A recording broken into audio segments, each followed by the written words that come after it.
All right. Again, good morning, ladies and gentlemen. We are now ready for the closing arguments. The state will present their argument first. The defense will then make their argument, and the state is then entitled to a rebuttal argument. Are both parties ready to proceed? We are, Your Honor. Yes, Your Honor. All right. For the state. Thank you, Your Honor.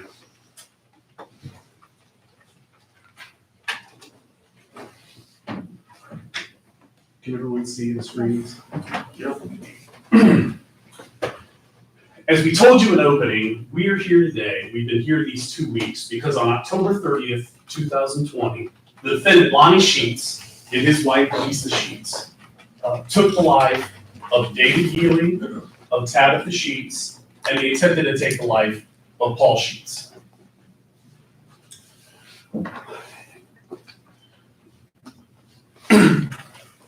Both of them had a part to play in this, much of which we know, other parts of which we don't know, but each of these folks is culpable in the crimes that took place on October 30th. They were acting in concert. You're going to be presented with 5 counts in this case. The first count is called complicity to the aggravated murder of David Healy. The second count is the aggravated murder of Tabitha Sheets. The third count is the attempted murder of Paul Sheets. And the fourth count is the felonious assault of Paul Sheets. And count 5 is tampering with evidence. And just kind of the thumbnail versions of what those crimes are. Obviously, complicity to the aggravated murder of David Healy. We know David Healy was murdered that night. He was shot, once in the shoulder, once in the head. The aggravated murder of Tabitha Sheets, again, we know she was shot twice in the head in her home at 216 and a half Ohio Avenue.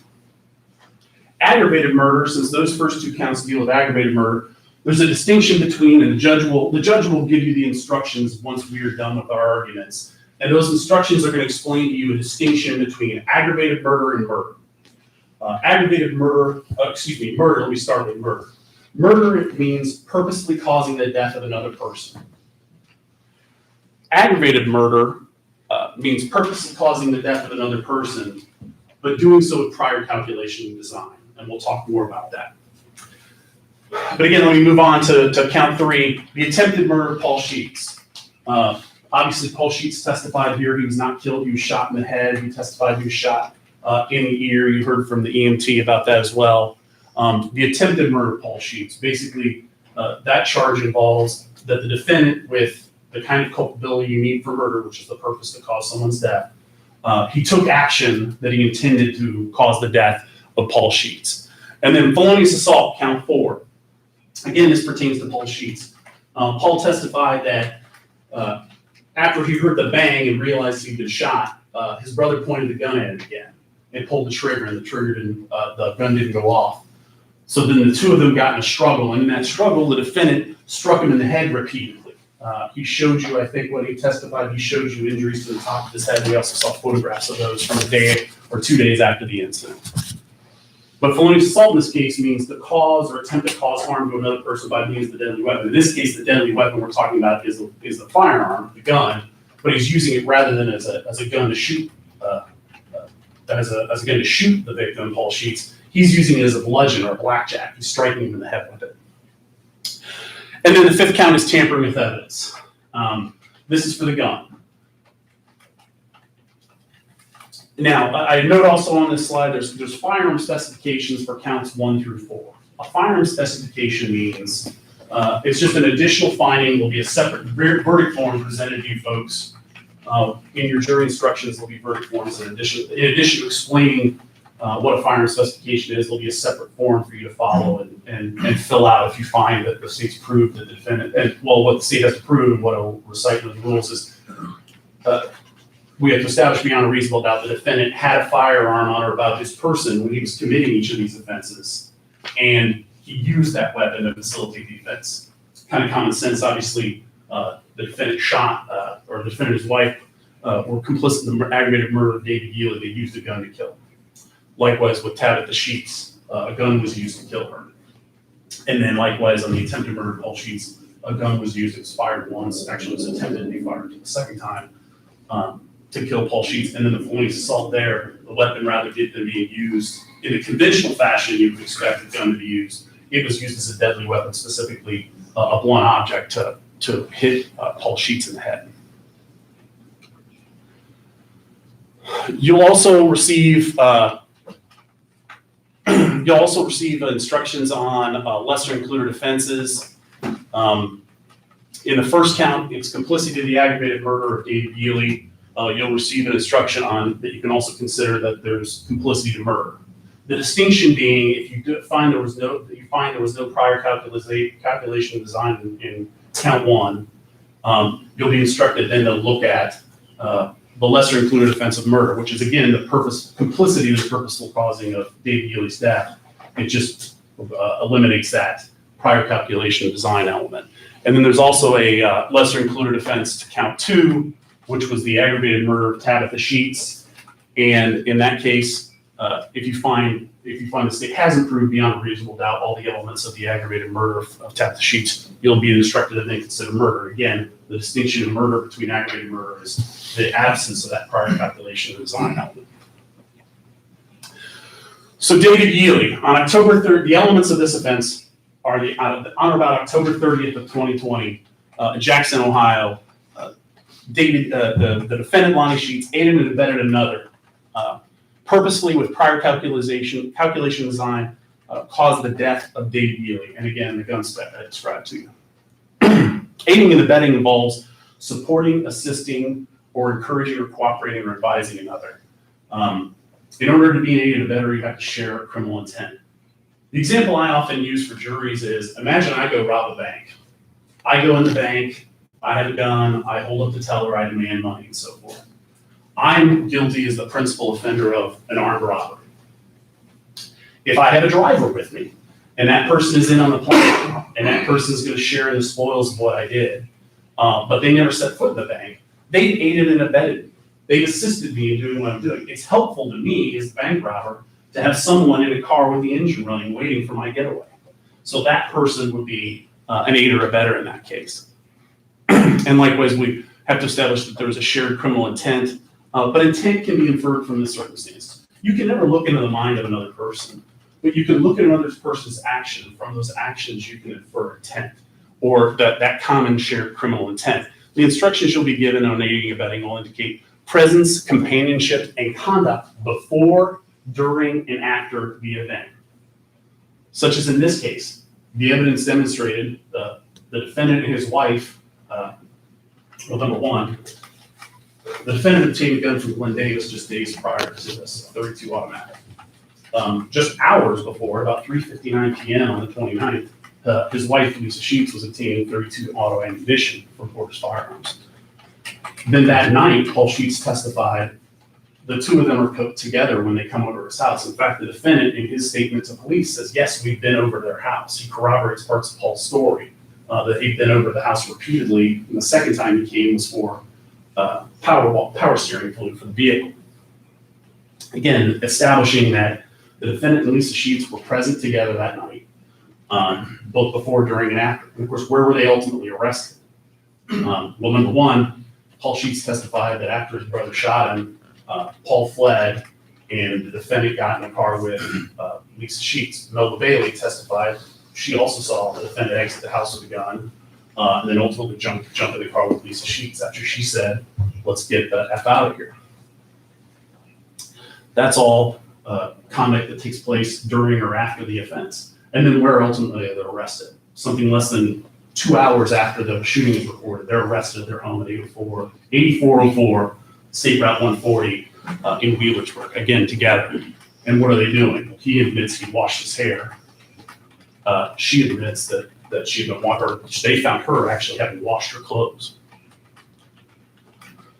Purpose. Again, you can't look into the mind of another person, but you can infer purpose from the way things, what people do or how they do them. Well, when you use a gun, when you fire a gun at another human being, whether it's inside a bathroom or inside David Yealy's small trailer at 1475 Dark Hollow Road, we're talking about close ranges here. We're talking about 2 shots fired, at least for David and for Tabitha. You can infer from that, the use of that deadly weapon at that close range, that the purpose in each of those cases was to kill those folks. Again, purpose. Not one but 2 bullets are recovered from David Yealy's body. One in the brain and one in the shoulder. Likewise, the bottom left picture states Exhibit 214. The coroner testified, I believe it was Dr. Goolsby, testified that there's significant trauma, blunt force trauma, to David Yealy's face and elsewhere in his body. She described that there was injuries in his throat. There was this laceration on the top right of his forehead, the other bruises and abrasions and so forth, that were on his face. Again, those are all indicative of purpose. The purpose was to kill David Yealy. Prior calculation and design. The judge will give you a lengthy instruction on this. Basically, prior calculation and design means that there was some thought put into this, right? This wasn't a spur of the moment thing. The last piece of instruction on there is also in there. Spur of the moment after momentary consideration purpose is not sufficient. This wasn't spur of the moment. The defendant was at least 2 to 4 days prior making inquiries of Glenn Davis to get that gun. At least 11 hours, something like 11 hours beforehand, the defendant's wife was obtaining the .32 ammunition. And if you remember, Glenn Davis not only testified that he sold the defendant the gun for $40, he didn't have ammunition for it. And so he made an inquiry of Mike French, who testified that he got that call. He made an inquiry of Mike French to try and find some of this .32 auto ammunition. You also heard from, I think, Jennifer Lester, the phone expert. There were calls exchanged between the defendant's phone and Glenn Davis's phone on that date. And those were both before and after the time that they went to, or that Lisa was seen at Porter Firearms, which I believe was at 3:59 p.m. All this to say that those things are evidence. I mean, not only acquiring the firearm, acquiring the gun, but taking the gun with you when you go to Dark Hollow Lane, taking the gun with you when you go to Ohio Avenue. Those are all evidence of prior calculation and design. In other words, that the defendant and Lisa Sheets had made up their mind. They made up their mind when they bought that gun, when they bought that ammunition, that they were going to use to kill these people. Again, much of what I just reiterated. But this is in particular, these are all events that took place prior to the death of David Yealy. The buying the gun from Glenn Davis, trying to get ammo from Davis, and then Davis trying to get it from French, and then actually buying the ammunition at 3:59 p.m. I believe the officers testified that they were called up to scene something like 2 or 2:20 in the morning. So something like 10 hours before. And that's, to be clear, that's the scene at Ohio Avenue. They drove to Dark Hollow Road armed with the gun. This was not spur of the moment. This was prior calculation and design.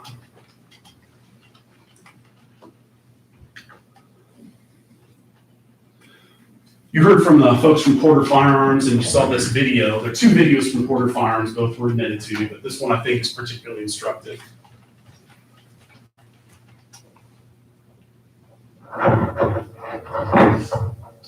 Just for a second.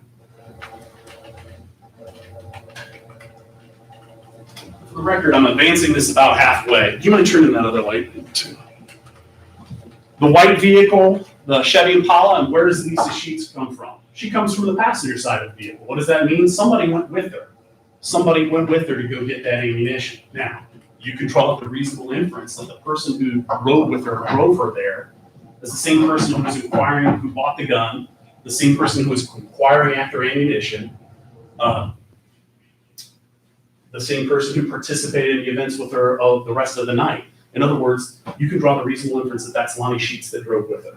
And this is all, again, happening in the time frame where he's exchanged phone calls with Glenn Davis, both one before and one after. Another element that has to be proven in each one of these murders is the cause of death. This is rather obvious, but it's important. Dr. Goolsby testified in the case of David Yealy that it was a single gunshot wound to the head was fatal. He was also shot in the shoulder. A bullet was recovered from that shoulder. That information is important, but at least as it pertains to the cause of death, it was her testimony that the cause of death was that single gunshot wound to the head. He was struck on the right side of his head, and the bullet was recovered from inside his brain.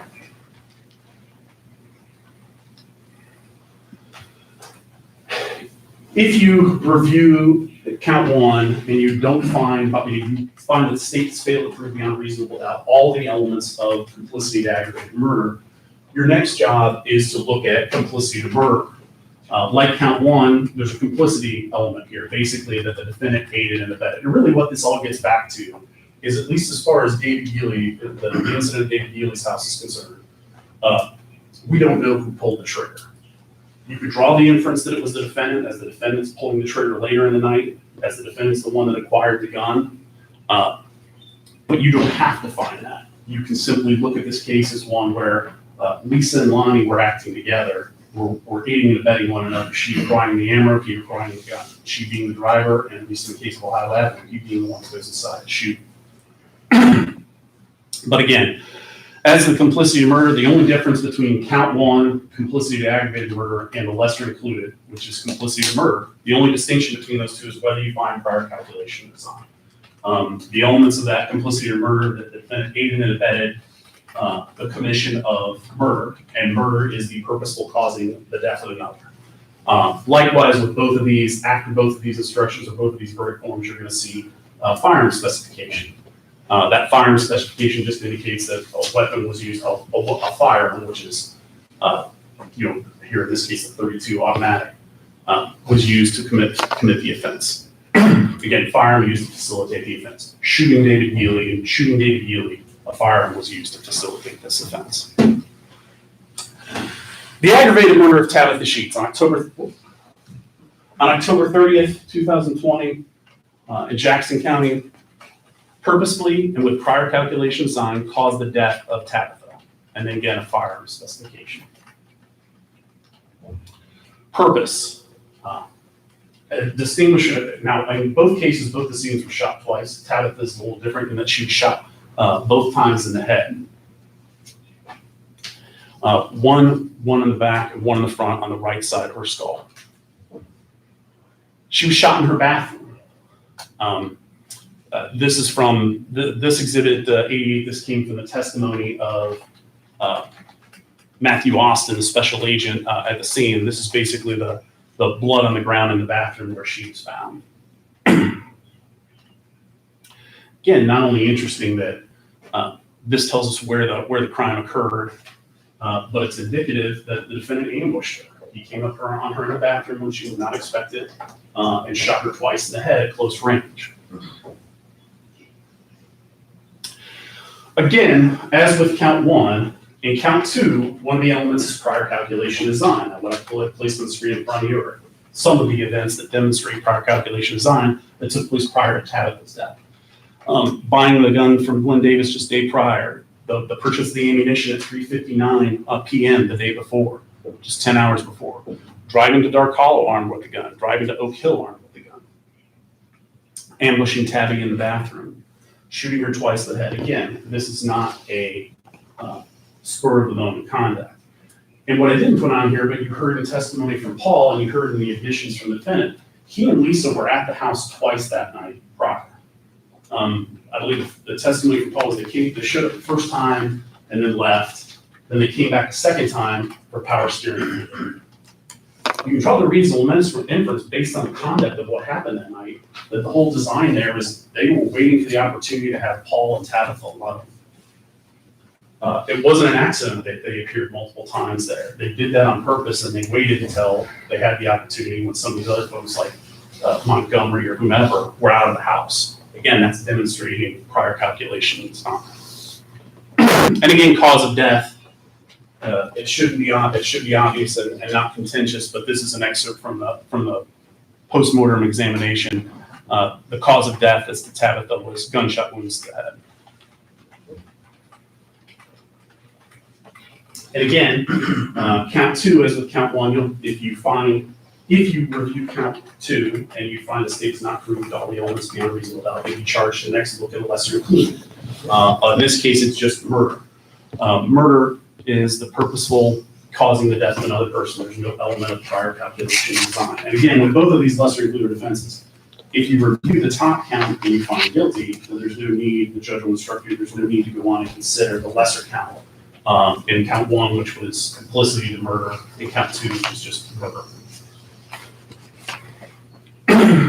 Next, we have count 3, the attempted murder Paul Sheets.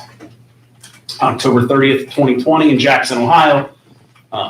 Purposefully, with sufficient purposely or knowingly, but it'll be purposely, with sufficient culpability to commit aggravated murder, that should be murder, engage in conduct which is successful would have resulted in Paul Sheets.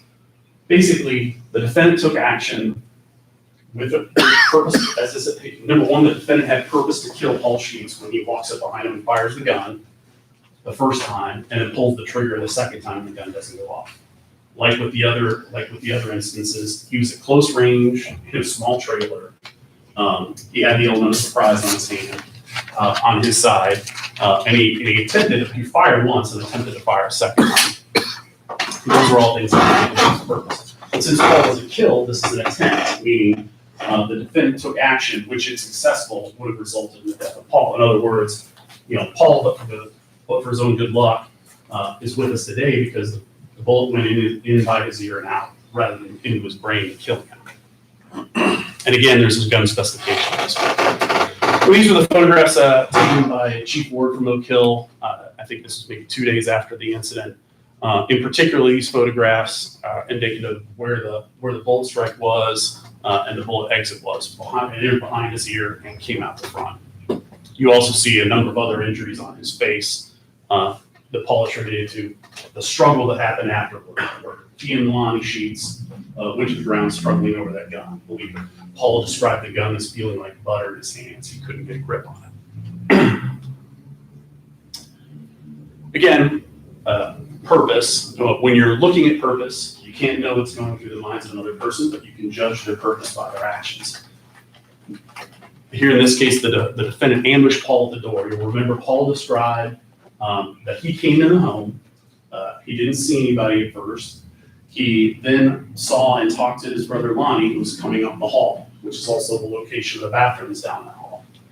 And the defendant Lonnie indicated he was going to head out.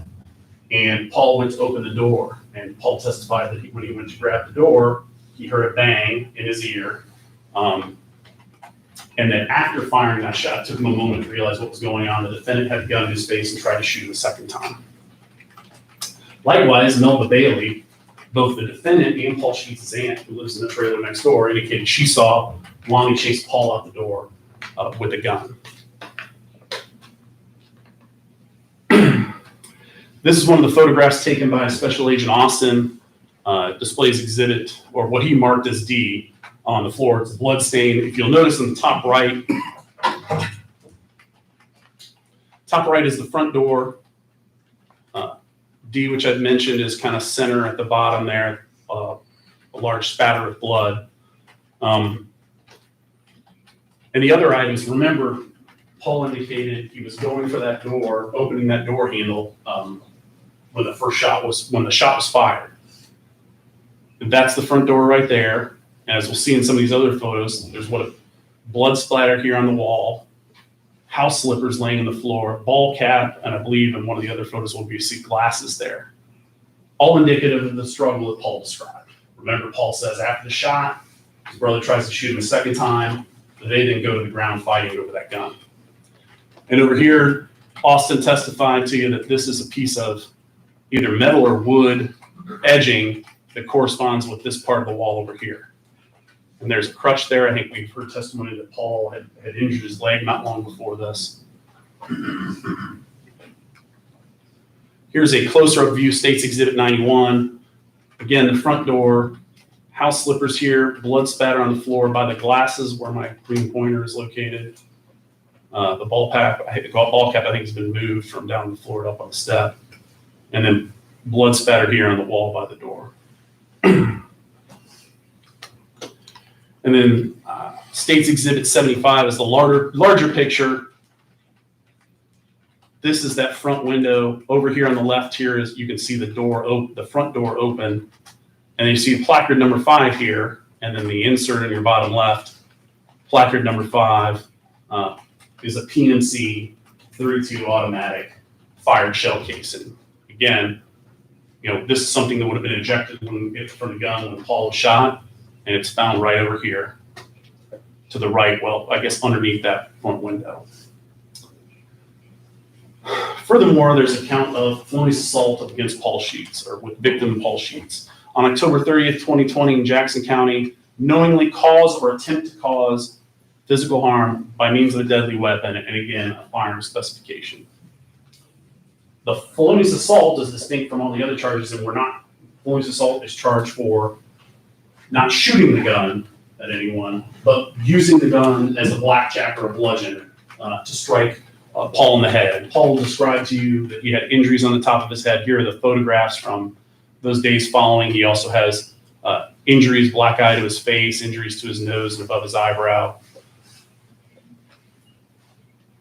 The defense also charged with tampering with evidence.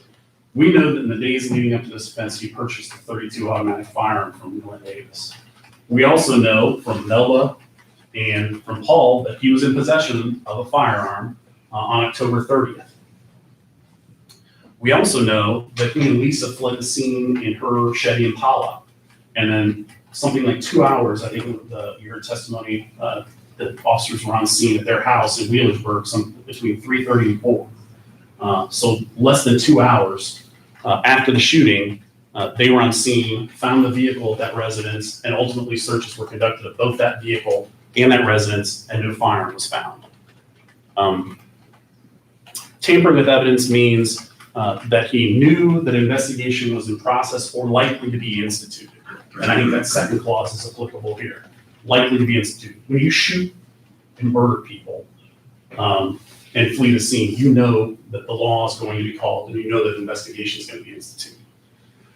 And that he did alter, destroy, conceal, or remove a thing. In this case, it's the gun. He removed it from the scene and he disposed of it. We don't know where, but we know it wasn't in the vehicle and it wasn't in the home. And with purpose to impair its value or availability as evidence in such an investigation. Again, purpose is something you can't know from, you don't get to know what's going on in someone else's mind. You have to infer it from their conduct. And what was his conduct that night? Well, number one, he fled the scene. Number two, he admitted to officers that when he got home, he was washing his hair. Again, another example of him trying to conceal or hide evidence.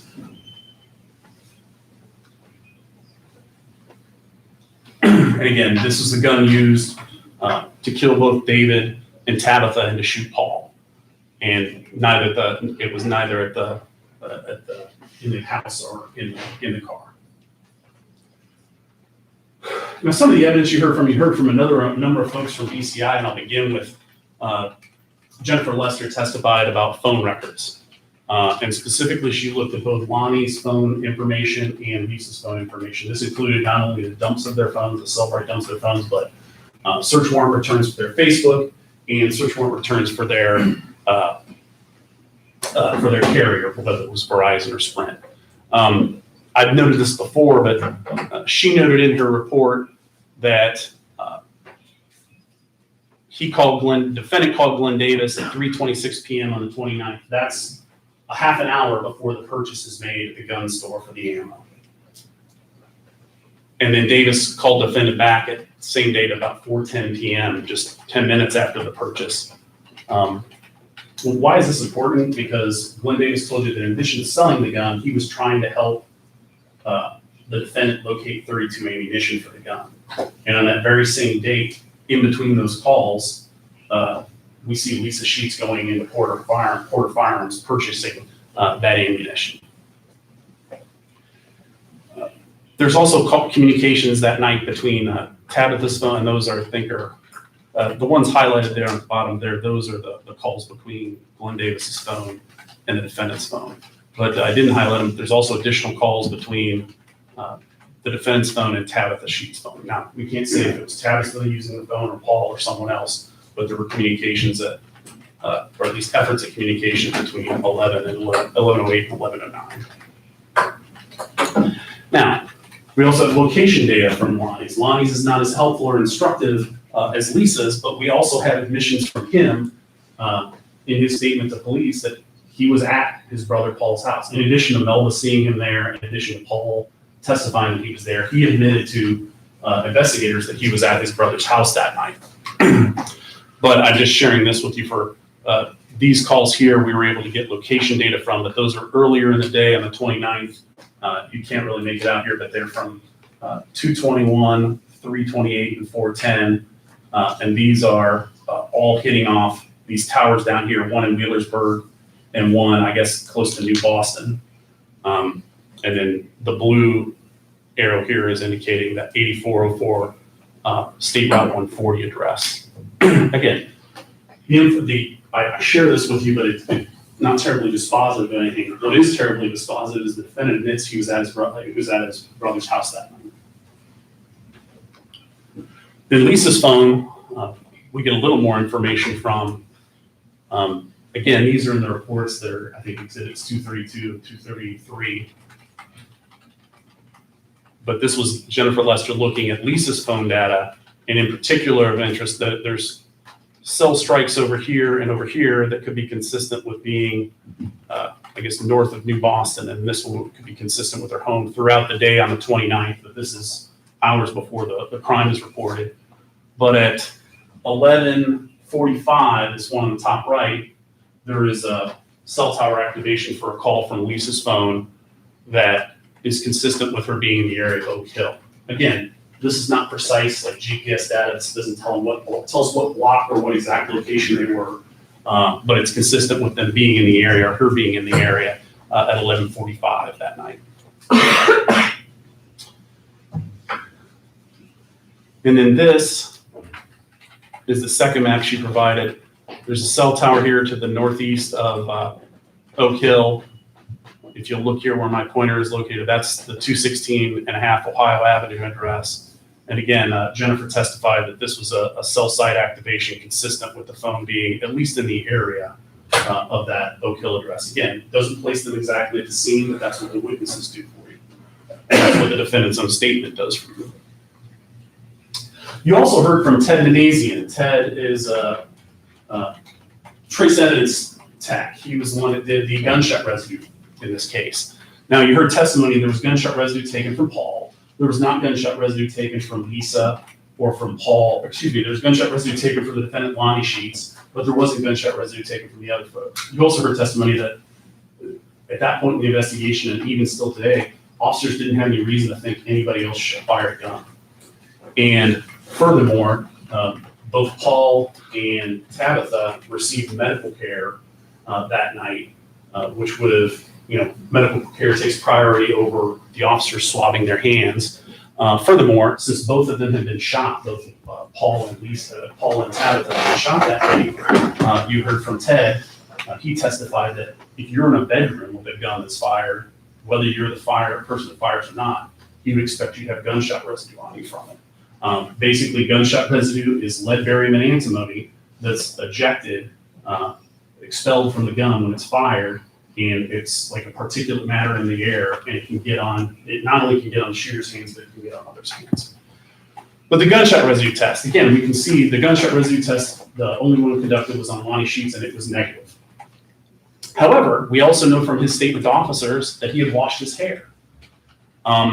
We also know that there is soapy water. If you look at State's Exhibit 139, down here at the bottom, and it's, I think, a little more visible if you look at the exhibit rather than my slide, there's soapy water there. And there's also red there that Special Agent Austin testified. They swabbed that, and we'll talk about it later, but that ultimately comes back as the DNA of Lonnie sheets. Again, consistent with what he said, that he would go home and washed his hair. And that's what's important about this, because GSR washes off. Ted Manazian testified that if you wash your hands, these particles don't stick to your hand through thick and thin. I think he testified that in a matter of hours, with just normal everyday conduct, these particles can come off. And in this case, in addition to just normal conduct, we have the defendant washing his hair. I mean, obviously he's using his hands, he's washing his hair. And you could expect that conduct would have eliminated any gunshot residue. Furthermore, is Ted's report, which has been admitted to as an exhibit to you, and I just highlighted part of it. He finds negative for gunshot residue, but that doesn't mean, well, first of all, he also says positive doesn't mean you shot a gun, because there are other ways to explain how you can get gunshot residue on your hands. For example, if you handle a gun that's been shot, you can get gunshot residue on your hands. As he testified, if you're in the room when a gun is fired, those particles are ejected and scattered, and those can come in contact with you in the room. Furthermore, a finding of negative doesn't mean that any of those things happen for the reasons I've already described. The defendant had opportunity to clean himself off, wash his hands. In fact, he admitted he'd washed his hair. But the gunshot residue is really important for another reason. The gunshot residue is really important because they told him they were going to do it. And what did he say before they told him they were going to do it? Well, first he told them he hadn't shot a gun, whether it was months or years. It had been some time that he'd shot a gun. He denied owning a gun. Then they said, well, you won't mind us getting swabs from your hands for gunshot residue. And then all of a sudden, his story changed. Oh, I shot a gun with my son Cody last weekend. Now, that in and of itself is interesting. That in and of itself is indicative of defendant's consciousness of guilt. Because he knew when they brought up gunshot residue, maybe I didn't wash my hands as careful as they thought. Maybe I shouldn't leave that to chance. So he lied and changed his story. And how do we know he's lied? We know because we brought in his son Cody, that he named as the person he'd gone shooting with, and he said no, it didn't happen. He hadn't been shooting with his father takes his last deer season, or the deer season prior to this. We also brought in his stepson Ryan and his other son Dustin, and they likewise denied that they'd been shooting with him the weekend prior. They both testified it had been months prior to that time. Now we get to the ballistics, and there's actually several findings as to ballistics. You heard from Andrew McClellan, BCI. He was the ballistics or firearms expert that you heard from, and there's several findings, but I'm kind of going to walk them through this way. So the first thing, it's not actually first in his report, and I've highlighted up here segments of his report, and again, his report's admitted an exhibit. Here he talks about items 9 and 15, which are 2 unfired 32 auto cartridges. Easy for me to say.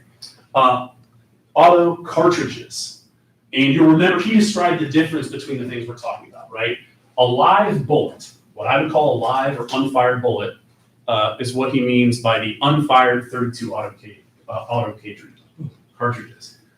That unfired bullet contains both the casing and the primer and then the bullet itself.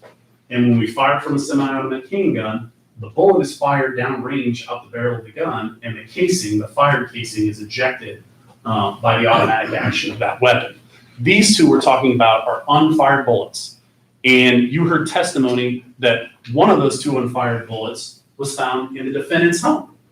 And that was interesting because it's PMC 32 automatic ammunition.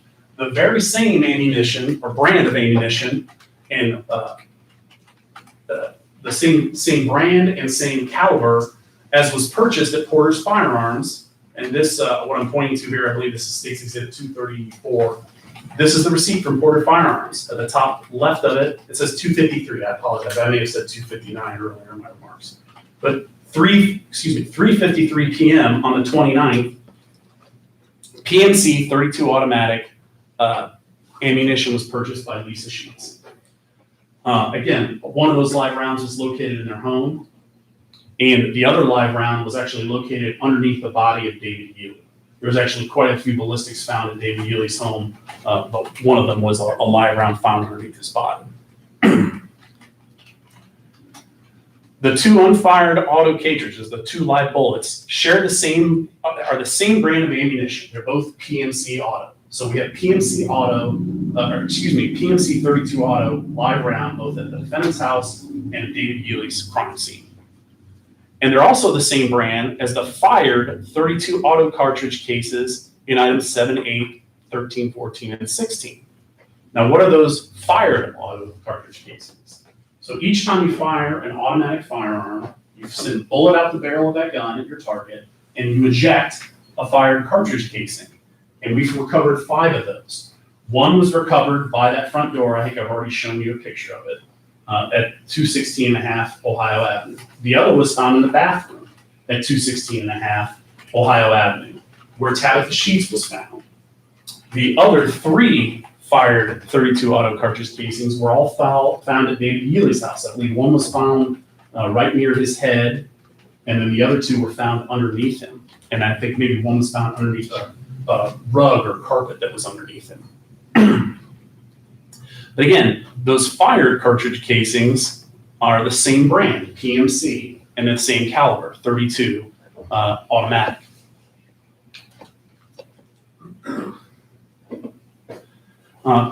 He also writes here in his report. Oh, I'm sorry. So those ballistics, the fired cartridge casings, these are where they were located. And I already expressed this to you, but these are the photographs that reflect where they were. This is number 5. This was a fired PMC 32 auto found by the front door, right near where Paul Sheets was shot. This is number 11 in DCI's report. These are both on the left at 216.5 Ohio Avenue. Number 11 down here, that again is Tabitha was located. Now it's important to note Tabitha was shot twice in the head, but we only recovered one fired casing.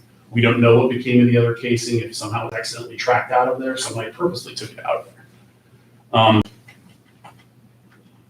But that's found at, it's marked as 11 there on the floor. And this door, for reference, the white door you see at the top of this picture, that's a door that would take you basically out that side door into the hallway, and then if you kept going, you would go out the side of the house. And then David Healy's residence, number 1, again, a fired 32 automatic fired cartridge casing found, just inches or feet from his head where he lay on the ground. Item 2, as it was described at Dark Hollow Lane, was another fired cartridge casing found beneath him.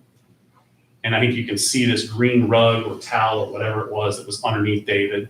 And that cartridge casing is there. And then item 4 was another fired cartridge casing that was found once David's body is removed, and that green towel or rug or whatever it is been removed as well.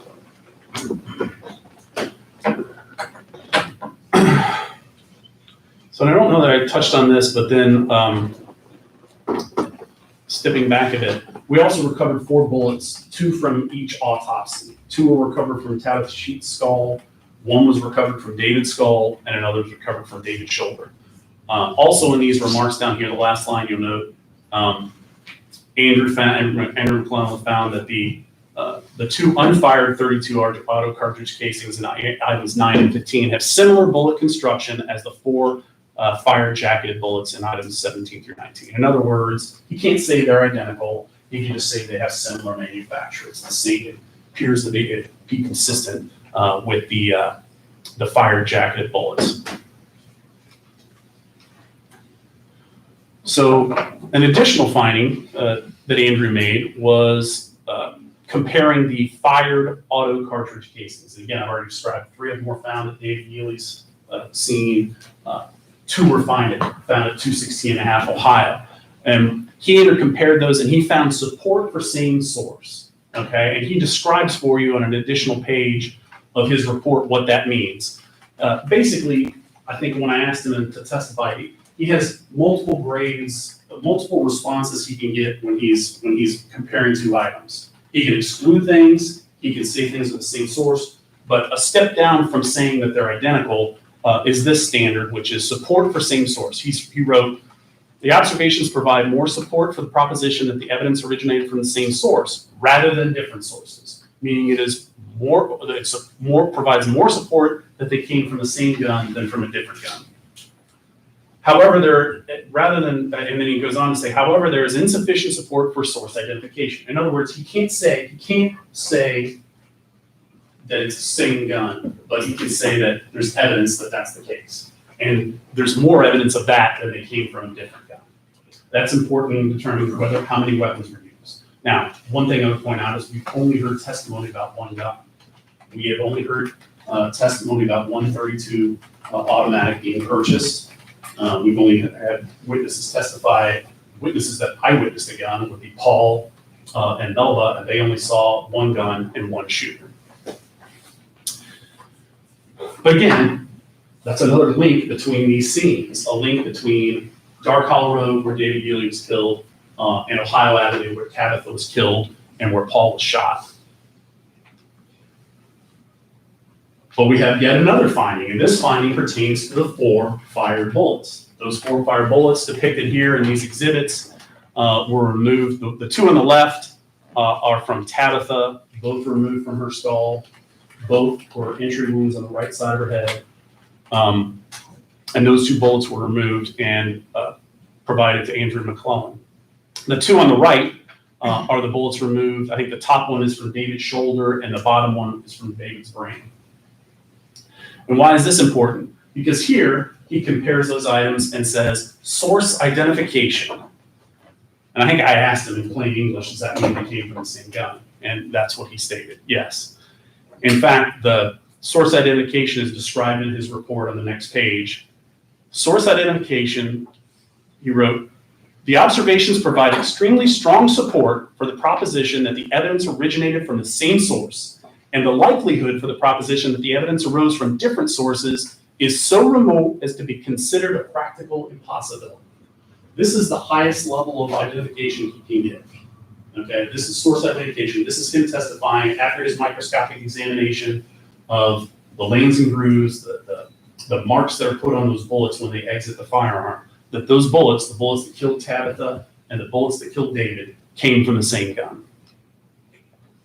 We also heard about DNA and blood evidence. This first one, this was just a photograph taken by Special Agent Austin when he inspected the car, the Chevy Impala.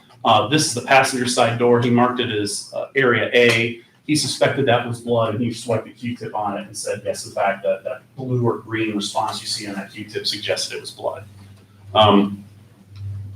But more importantly, we had stain C, which was on the headrest of the passenger side of that car. Now, why is that interesting to us? Because Paul and Melba both said Lisa was out in the car, the engine's running, she's in the driver's seat, and when, after the shooting, Lonnie jumps in the passenger seat of that vehicle.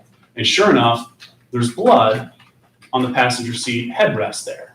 And that blood was tested and came back to be the defendant's Lonnie's. There was also swab taken, I've already mentioned this, but there was also swab taken from that bathtub drain where the soapy water is located.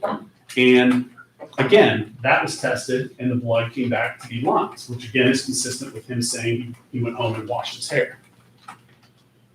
And this is an excerpt from that DNA report saying that the cutting from the tub drain and the cutting from the stain on the passenger side headrest are consistent with Lonnie Sheets. The estimated frequency of occurrence of the DNA profile is rarer than 1 in 1 trillion. There aren't even a trillion people on the planet.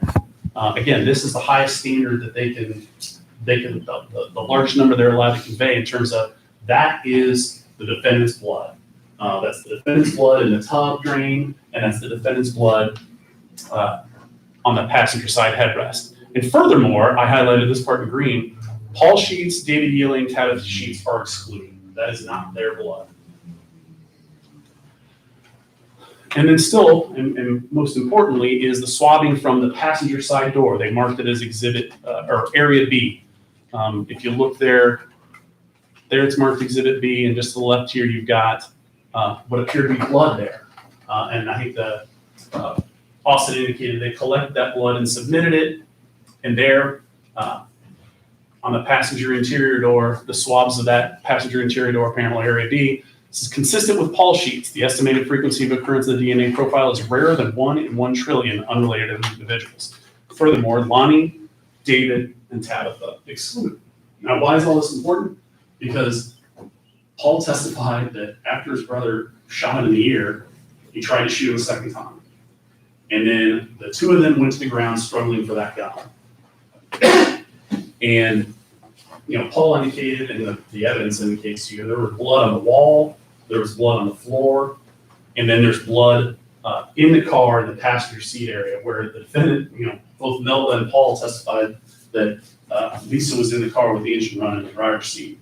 The defendant jumps in the passenger seat, he's contaminated his hands with Paul Sheets' blood, and he touches that interior passenger side door panel, either getting in or when he gets home to get out of that vehicle.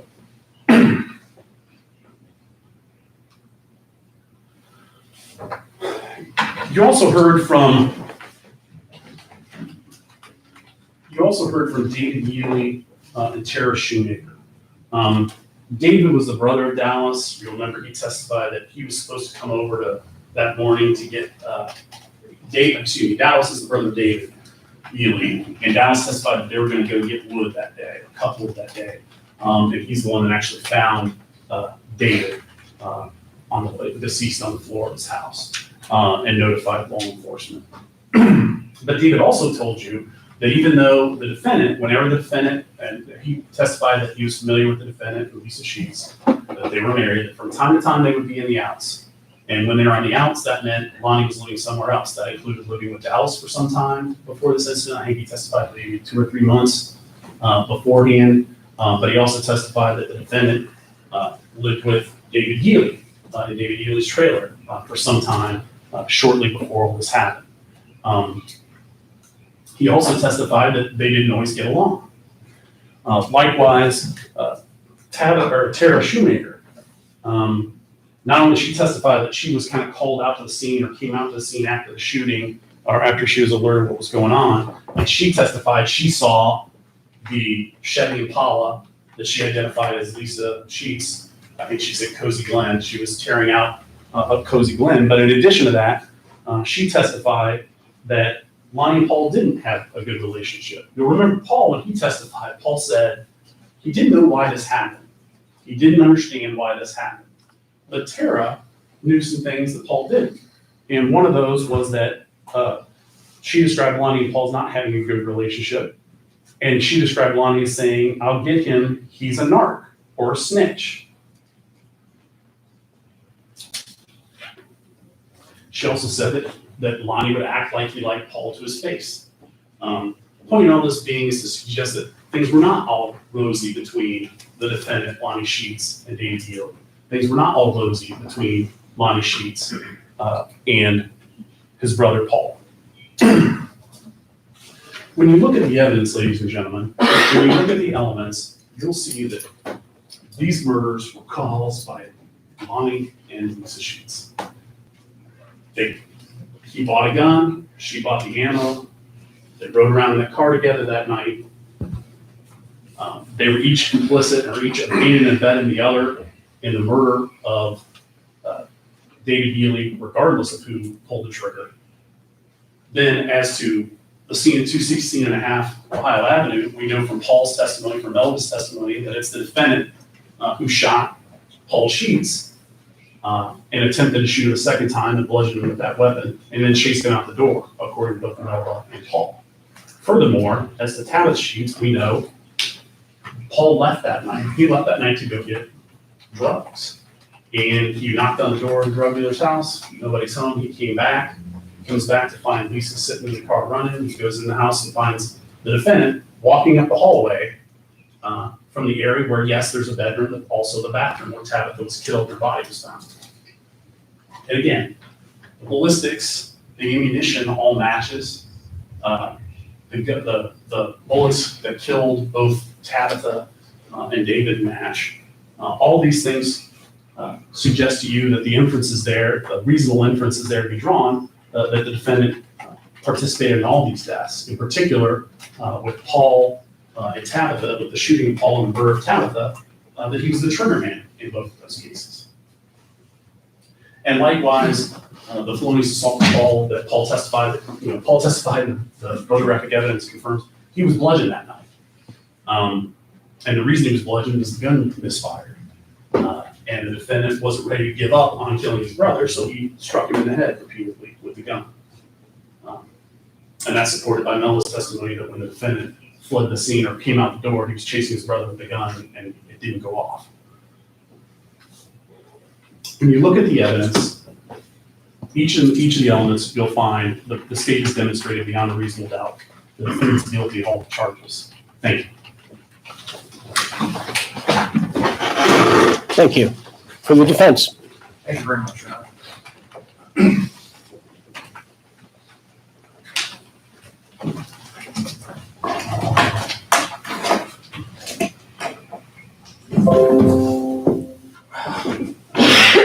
It's okay, Chris. Thank you. Ladies and gentlemen, I want to thank you all. This is a tough task to You've been here since last Monday, on and off. Sometimes, like yesterday's frustrating. You come and you gotta leave, then you have to come back, and then you have to leave again. You're probably all wondering, what in the heck is going on? Well, we're doing important things here, talking about things, getting instructions together and so forth. But I appreciate the time that you've spent on this. I want to tell you as a personal remark, I think the prosecutors, Chris and Colleen I've known for years, have been very good, have done their case, presented what they have in a methodical fashion, given you what they have. What my job is today is to talk to you about what I believe is a reasonable doubt as to the charges that we're dealing with here today. And I also want to thank the Jackson County Sheriff's Office, Officer Zinn, Paul Connolly. These guys have been great to us, the court staff, Judge Reagan. I couldn't have had a more cordial courtroom to be in when you're dealing with difficult situations. But people make mistakes. And you're going to listen to this today, and I want you to think about what I'm saying. And I want you to go back into your own backgrounds and what you do for work and what you do in your daily lives to think about what could have been done here to prove this case beyond a reasonable doubt. Let me show you some charts.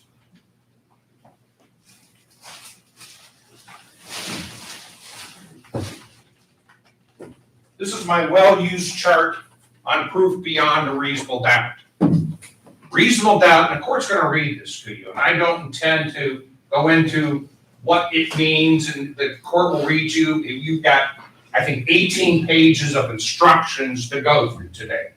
And it'll take you some good time to do that, to look at the elements. But it comes down to this. Reasonable doubt is present when, after you have carefully considered and compared all the evidence, you cannot say you are firmly convinced of the truth of the charge. Reasonable doubt is a doubt based on reason and common sense. That's what we're asking you to do. Reason and common sense. Reasonable doubt is not mere possible doubt, because everything relating to human affairs or depending on moral evidence is open to some possible or imaginary doubt. Proof beyond a reasonable doubt is proof of such a character that an ordinary person would be willing to rely and act upon it in the most important of their own affairs. That's what the court's going to talk to you about in reference to reasonable doubt. You'll have the instructions. You don't have a memory test here. Each one of you will have that when you go back to the jury room. You'll look at it. You'll examine it. You'll talk about it as that collective whole. Now, the court is also going to instruct you on credibility. And he's going to say this to you. You are sole judges. You are the sole judges of the facts, the credibility or believability of the witnesses, and the weight of the evidence. Weight. To weigh the evidence, you must consider the credibility of the witnesses. You will use the test of truthfulness that you use in your daily lives. Like I said, when a customer comes into West Bayco, you ask them questions about their account. You listen to what they have to say. When you're dealing with your own jobs, you listen to what people say, judge credibility. When your children tell you things, when they were small, who ate the pie? Those are things that you do. You use your own judgment and reason and common sense. One thing I do want to point out is when he talked about aided or abetted, he left out one last sentence that the court's going to instruct you on. It's in your instructions, paragraph 6. And that instruction is the mere presence of the defendant at the scene of the offense is not sufficient to prove in and of itself that the defendant was an aider or abetter. Mere presence is not enough. That's important. That was not in that. That's something that you'll be able to read and look at yourself. Now, let me go through each and every witness. I like to do that. It's just orderly. It just helps everybody to go back and review. Because we're looking from last Wednesday, here we are on Tuesday. You all had your collective memories. I went back and wrote everything I could do, and you have notes yourself. Please look at them. This is what I recall the evidence demonstrating. And when you talk about credibility, you're talking about the credibility of Paul Sheets, an admitted drug dealer, a multiple state offender drug dealer, convicted on 7-3-13 of theft and drugs in Tennessee, theft in Ohio. He was pled guilty the day they were being selected for receiving stolen property in the Jackson County Municipal Court. Admitted that he was a drug dealer, had been involved in drugs all his life. He indicated at that point in time that he wasn't dealing in drugs that night. That was a testimony we heard on direct. What did we find out? That wasn't true. Remember that? He said on direct, I didn't deal any drugs that night. Well, then I asked him, well, what happened? Well, Lonnie came over and I gave him $15 worth of ice, methamphetamines, and Lonnie used it. Then he drove Rebecca Montgomery to the Atomic Bank to get $40 for the drug transaction that he had conducted on 10/29, the day before this event. He fronted that to her. Then he drove back home. Then he left again. We'll talk about that. He claims he was going because he had $20 in his pocket out of that $700 that Rebecca Montgomery had received on her card. Went to there, that's what I told you at the beginning. 114 to 116, that's what everybody can concede. Tabitha driving, Paul in the passenger seat, Rebecca Montgomery in the back seat, getting money out of that ATM. $700 of what? Said, how much was in there, Lonnie? Oh, I don't know. Well, you said you told the officer $700. Oh, I didn't tell him that. Well, you had to bring Officer Ward up. Showed him the tape. Yeah, she took $700 out. It was right there. That $700 is kind of important here. Think about that when you talk about reasonable inferences. And where the heck is Rebecca Montgomery? Think about that.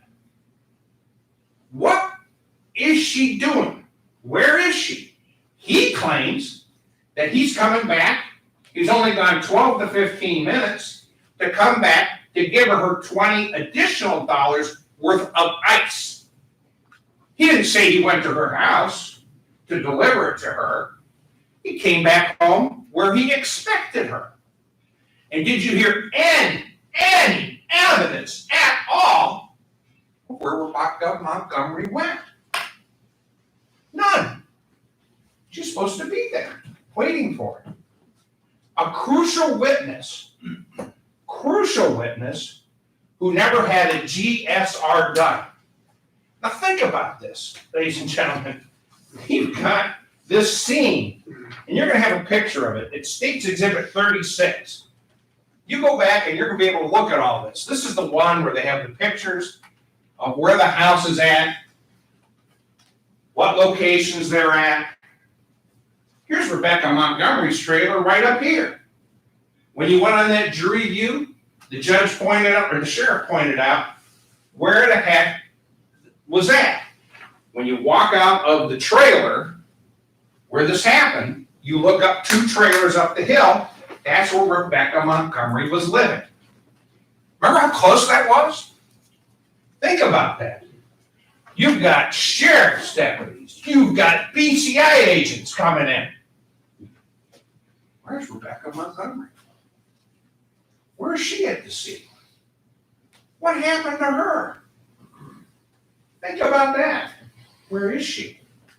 Does that cast a reasonable doubt on what happened here? Now, I'm not making imaginary doubt up. This is not like I'm claiming the Mothman did it. I'm talking about a witness who was there that nobody bothered to talk to. Nobody bothered to get a GSR test from. And my goodness, I heard Chris say that, they only thought that Lonnie was the shooter. Well, Chief Ward said when he was in the trailer with Paul said, Lonnie and Lisa shot me. And who else said that? The EMS guy, James Baker. Lonnie and Lisa shot me. So they had, at that point in time, evidence that Lisa might have been the shooter. Well, you would expect, wouldn't you? In fact, one of the first things you do when you go down and arrest, you do a GSR test on her.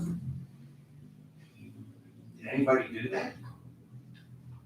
No. You go back and think.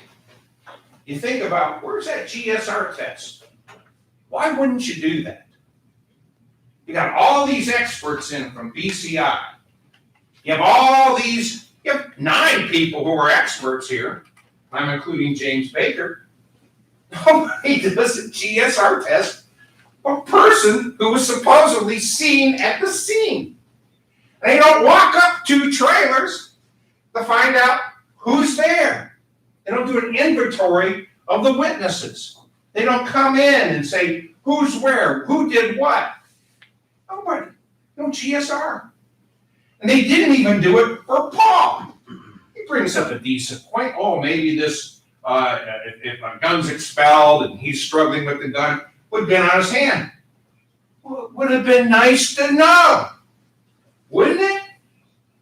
How long does that test take? 30 seconds, I think one of our witnesses said. They just go like this on your fingers, you're done. Doesn't interfere with your medical care. You're done. So when you talk about a reasonable doubt, it's what you believe. You're going, wait a second. You want me to convict somebody of aggravated murder, complicity in aggravated murder, felonious assault, attempted murder, tampering with evidence, and you don't do what you're supposed to do. It's not hard. This is not difficult. This is just something that should have been done. And it casts a reasonable doubt on the evidence. Let me go back over what else Paul said. Paul said Tabby was getting clean. Well, we know that's not true because she had meth and fentanyl in her system. We know Paul was high on drugs because he had heroin, meth, and amphetamines in his system. I don't know what the heck that do to you. But he said he shot up the day before, the 29th. There was meth in the system, amphetamines in the system, when he got tested at the hospital. You don't think about that. Think about this. Why wouldn't you give him a GSR test? Just to eliminate him. Or to say, hey, okay, the substance was on him, but because it exploded in the room, that's the explanation, because he struggled with the gun. Do the test.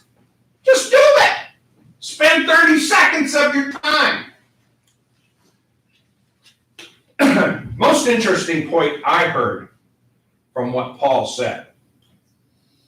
And you think about this. Paul said, Tabby was shot. Tabby was dying. Tabby was shot. Tabby was dying. I asked him on cross-examination, did you ever go back into the bathroom? No. Did you ever see what happened back there? No. How did he know? It's not, I think she's dying or she might be harmed. Why wouldn't he say, maybe Rebecca and Lisa are shot and dying? Because they were in his home, according to him, 12 to 15 minutes before that. Right? I can't prove it beyond a reasonable doubt. But I'm going to tell you something. Don't you think Paul might be a suspect here for shooting his own wife?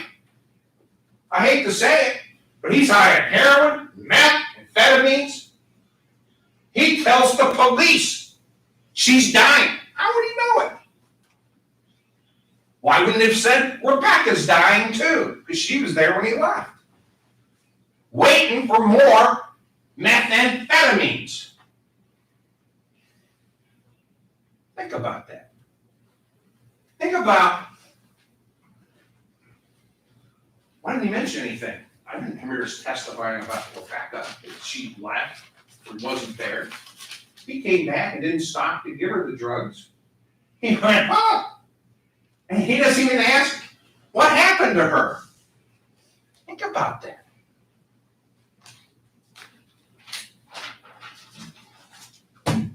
He says, he always thought that Lonnie and David Ely got along. Well, the evidence and your reasonable inferences, they certainly did. Can you imagine having somebody in that little trailer that you went to visit down there at Dark Hollow in those closed, confined spaces? Would you have somebody you didn't want living there on that couch with you, being in that small, confined space? Doesn't make any sense, does it? This is a person he went to for refuge from Lisa, who, according to the witnesses here, she'd call on him, she'd get together with him, leave back and forth. According to Kay Basham, she's crazy. We're not here for Lisa's case. We're here taking a look at what the evidence is. That's what we're going to decide what we have. It says, I knew she was dead. That's what he said. That's what he testified to. I knew she was dead. Think about that. Why couldn't she have been at Rebecca Montgomery's trailer? Why would he think she was dead? Maybe because he shot her? I don't know. I don't have the burden of proof. But my goodness, wouldn't it have been helpful to swab him for GSR? To swab Rebecca for GSR? To swab Lisa for GSR? Duh! It's so simple. And we have Matt Austin there at 516 with the swabs to give to them.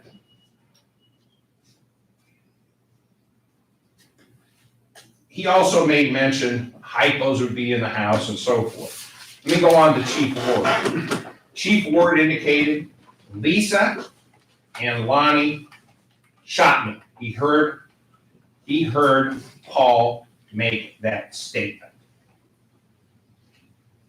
He indicates that there was a fight, according to believe anything Paul says, that he bit him on the crotch. I think he said he bit him on his dick. That's what he testified to here. Who knows what happened in that trailer? Who knows? The court's going to instruct you, my client did not testify, you're not to consider that for any reason.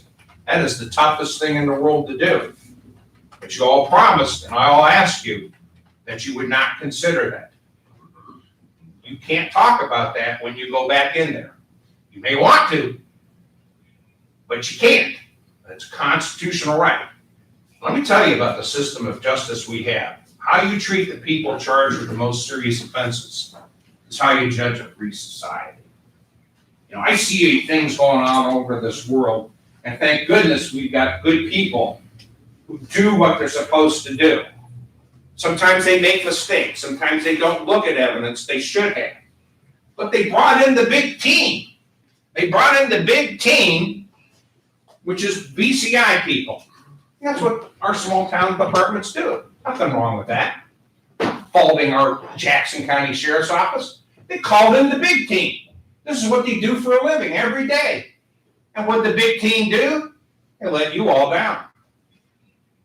They let you all down. I'm going to credit Officer Zinn with good police work. He went out, found where the bullet casings were at, where the bullets were at Porter's Arms. That's darn good police work. When I was a prosecutor, I'd pat him on the back and said, good job. That's what I would say, because that's called good police work. But when you're a BCI agent and you come in and you're looking for the bullet that was fired at the scene, and you stick a laser pointer, this is States Exhibit 86, all remember this number. All remember 86. Remember 86. There's the laser sticking out the side of the place, and there's a little red dot. There's a little red dot in the ground. Look at that little red dot. Okay? So when you're the BCI agent who comes in and sits with this nice shiny badge on his chest and testifies all these pictures, does everything else he's supposed to do, what do you say he did with this? I went over and got out the metal detector. I went over and dug a little bit, couldn't find a bullet. Now, look at the scene again. 36. Is this some vast area? Is this the Mars rover? Is this the moon? Oh, this is the yard next door. This is the yard next door. They got a bullet into it. Why don't you do a little grid pattern and look at it? Why don't you do some digging? You know, why don't you go out and do this?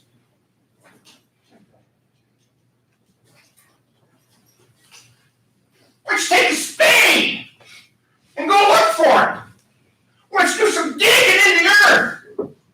Once you lay out a grid pattern, not hard. I'm going to use this on Saturday in my garden. Take one of the spades out and look. Because what's important here? That bullet. That bullet is crucial to this case. I got one more chart I want to show you for sure.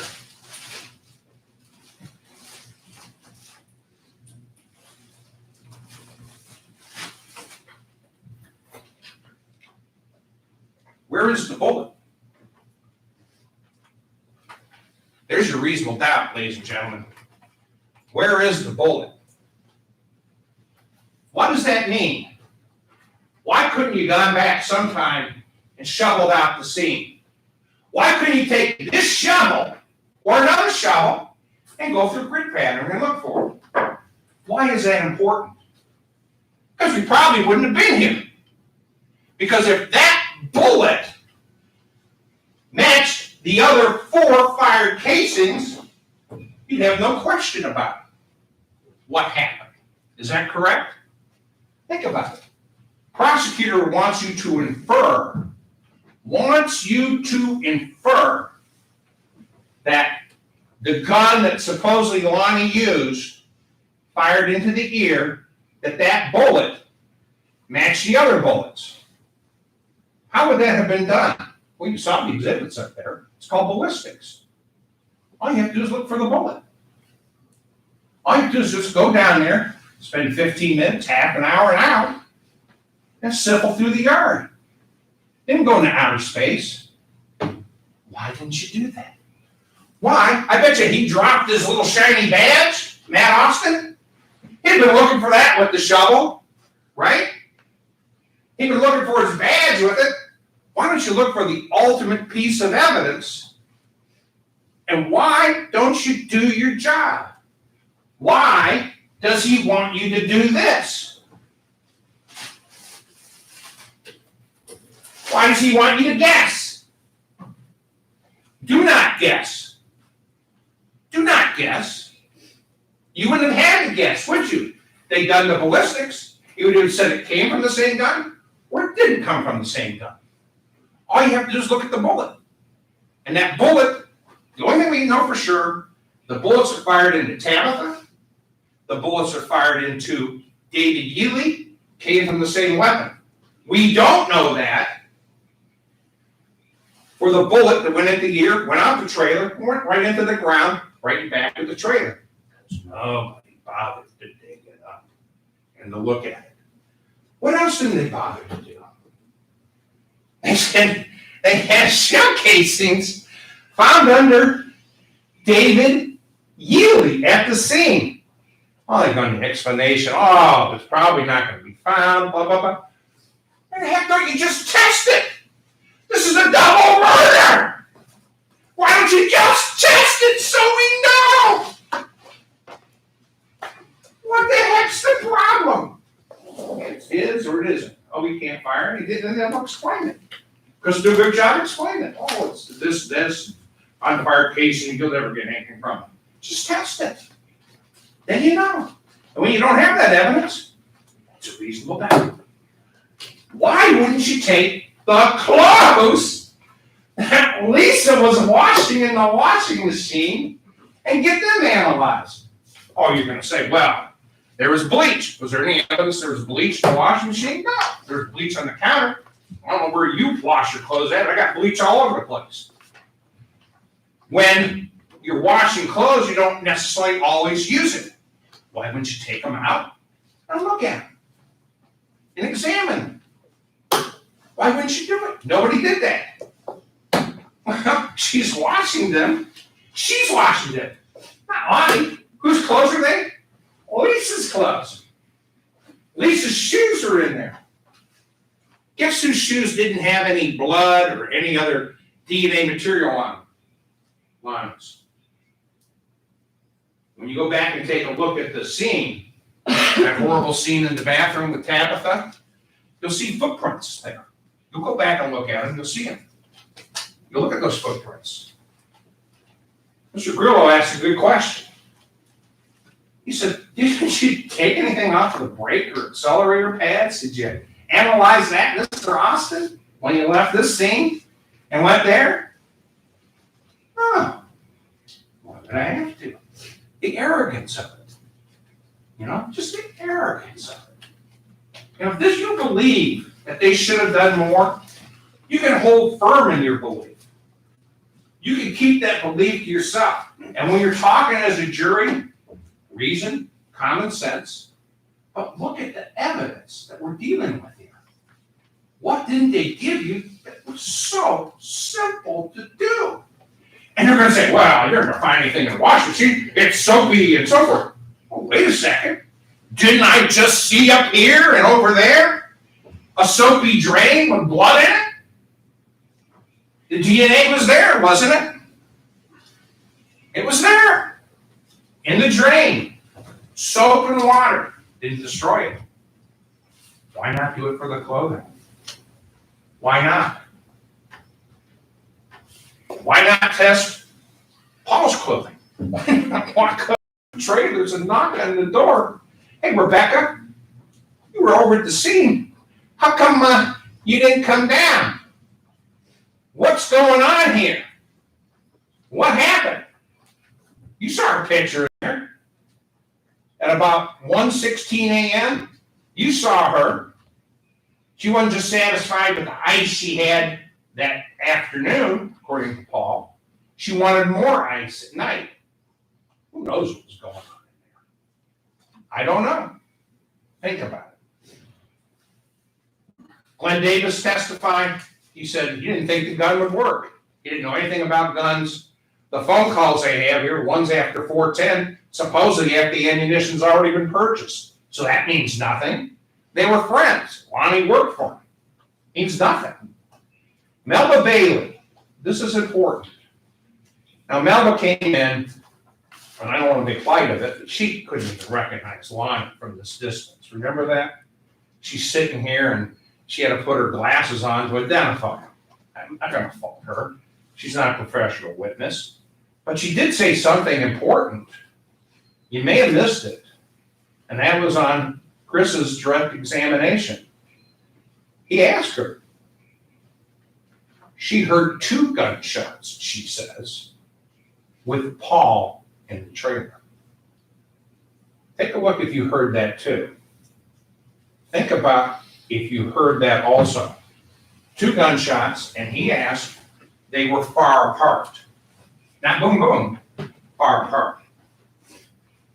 So she testified to. That's from his questioning. Paul was in the trailer at the time. Is that a reasonable doubt? That's their own witness who testified.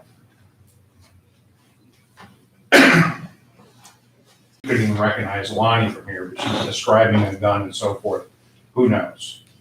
Who knows? We have officer didn't testify that they did no DNA in the clothing. He took Lonnie's boots. For Rebecca, did not get any information from her. I mean, no boots, no clothing, no GSR. Mentioned that. We had the coroners come in.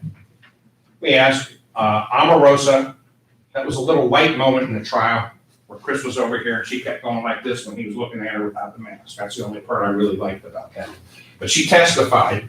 And she, honestly, she says, hey, that time Tabitha had meth and fentanyl in her system, and she did not know who pulled the trigger. That's all she knew, quite frankly. Holcomb collected the casings under the body. No testing of those casings, as I mentioned before. Matt Austin did not collect Lisa's clothing. He did not test the brake pedal or accelerator. No swab of Lisa, nothing. Goolsby, and this is important. This is the witness who was really professional testifier, the coroner from Dayton. She came in and testified, blunt force trauma, didn't know who pulled the trigger. But you know what the most important testimony that was not elicited from her was? What was it? David Yearley, we got a question about when he was shot. What's the most important questioning that was not done of her?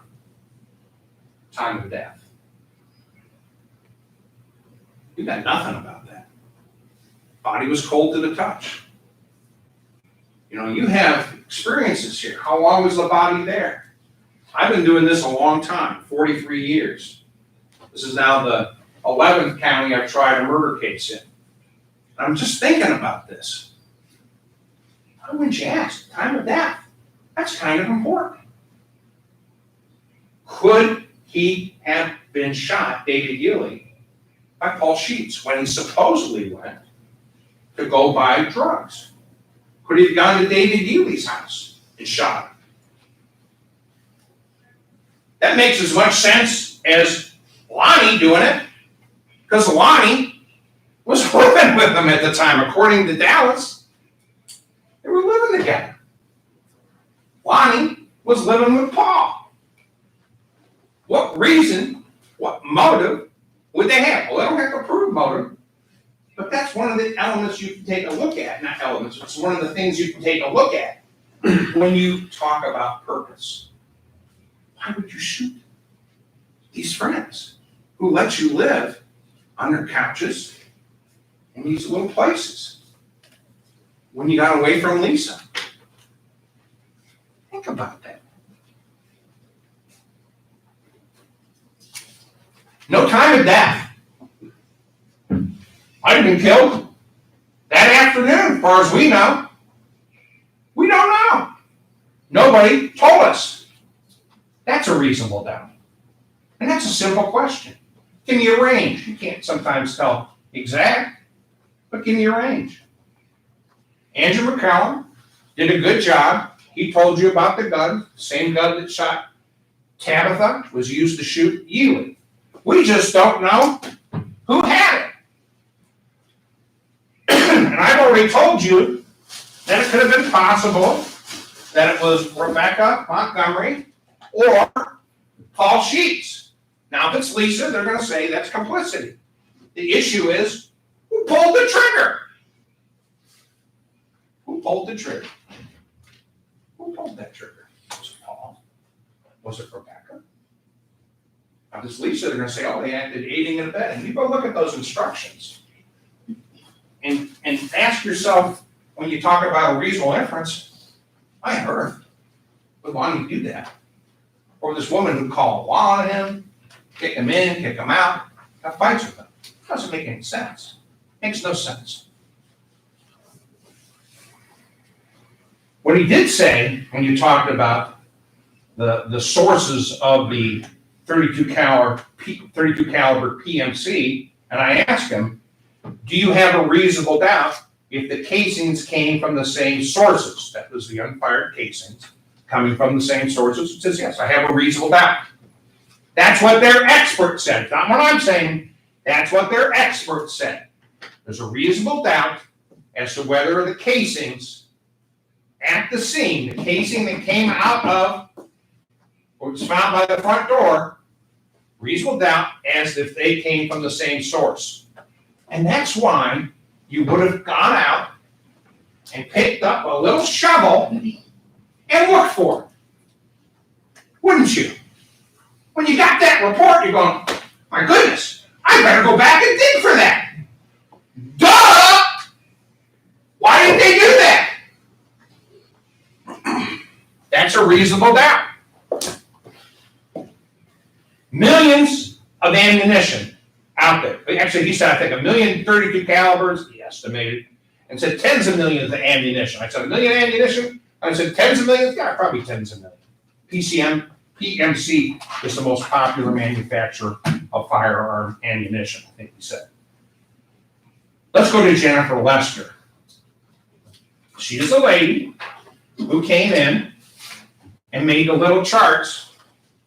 I call them the charts that show nothing. Okay? That's my explanation. The charts that show nothing. What's missing? Geez, if you work in a map department somewhere and you're an engineer, what do? Sometimes you use GPS. Is that right? Where's the GPS in this case? Where's the GPS? Where's the location? Nobody even explained what happened. Now they explain why GSR can't be found. I go, why no GPS? Why no exact location? And my goodness, where is Paul's phone? And that analysis? It's not in evidence, is it? Where is Rebecca's phone? Who was at the scene, admittedly, just before the shooting or at the shooting or wherever. No phone records for that either. No phone records for that. How simple would that have been? GPS? I don't know if it's possible, but nobody explained why it wasn't done. You got your phones, you're walking around today, and nobody said, well, their phones were on, they took off the functions that allowed you to look at it. I didn't hear that. Did you? I didn't hear that at all. No explanation for that. Where were they earlier in the day?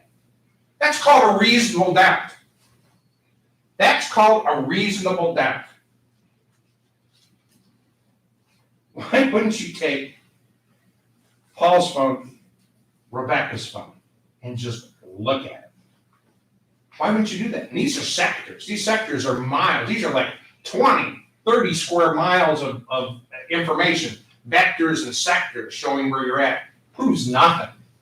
That's exhibit, I think, 232 and 233, could be 231. You look at those. These are the little maps that we have here. The maps that show nothing.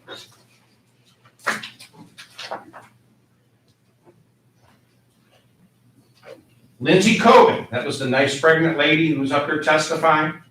Andy cross-examined her, and he asked her, "Did you do DNA on the Lonnie's shoes?" No DNA on that. She found the DNA on the soapy drain, and what she didn't do is, well, we don't do the testing on those casings because my supervisors tell me not to. Really? I mean, I don't know. Is it just Jackson County? It's not that important, only 2 murders? It's kind of important. How long would that take? Give me a break. The ammunition people came in. Okay, the ammunition was purchased by Lisa. We acknowledge that. It was done. You got that. Got her on tape, you can see it. Where's the picture of Lonnie on there? You don't see him. They're inferring that he's in the car. Does anybody know for sure? Nobody knows for sure. Dallas indicated that Lonnie was staying at David Yealy's, even of that day. That's what it testified. Tara Shoemaker Yealy testified she knew of no reason that Lonnie would kill Tabitha. It just doesn't make any sense. Makes no sense whatsoever. You look at the evidence, and you go back and you think, wait a second. Where's the bullet? You go back and think. Don't guess. Use my test that I'm given to for reason and common sense. You go back and you think, who pulled the trigger? Think about that. We've got how many suspects here? You got Paul. You've got Rebecca. You've got Lisa. They're going to argue if it's Lisa. It's complicity. But go back and take a look at what aiding and abetting means. Your presence is not enough. And when you go back and you think about it, you think about proof beyond a reasonable doubt. Proof of such a character that an ordinary person, that's you, that's me, would be willing to rely and act upon it in their most important of their own affairs. When you buy a property, when you do business, when you do what you're supposed to do, you think about having kids, not having kids. Would you rely on what Paul tells you? Would you rely on experts who don't do very simple tasks? Now, Jackson County Sheriff's Department called in these experts, expected them to do what they're supposed to do. They failed each and every one of you. They failed us, and by doing that, they created a reasonable doubt. They created a reasonable doubt of what happened. Reference to felonious assault, I don't know what happened inside that trailer.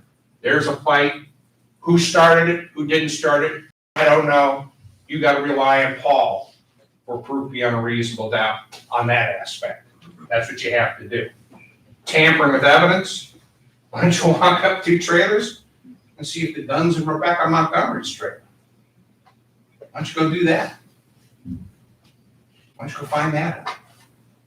I think when you carefully compare, read these instructions, go through them thoroughly. Judge done a good job going through this, making us go through what the law is. It's confusing. Chris did a good job of laying out how you do this in reference to the proof and beyond a reasonable doubt. But look at this. There's things missing that should be there. There's a reasonable doubt. And based on that reasonable doubt, Lonnie Sheets should be found not guilty. I thank you for your attention. I thank you for letting me speak to you today. I appreciate the court's courtesy. Thank you very much. Thank you. Thank you. Additional argument from the state. Thank you, Your Honor.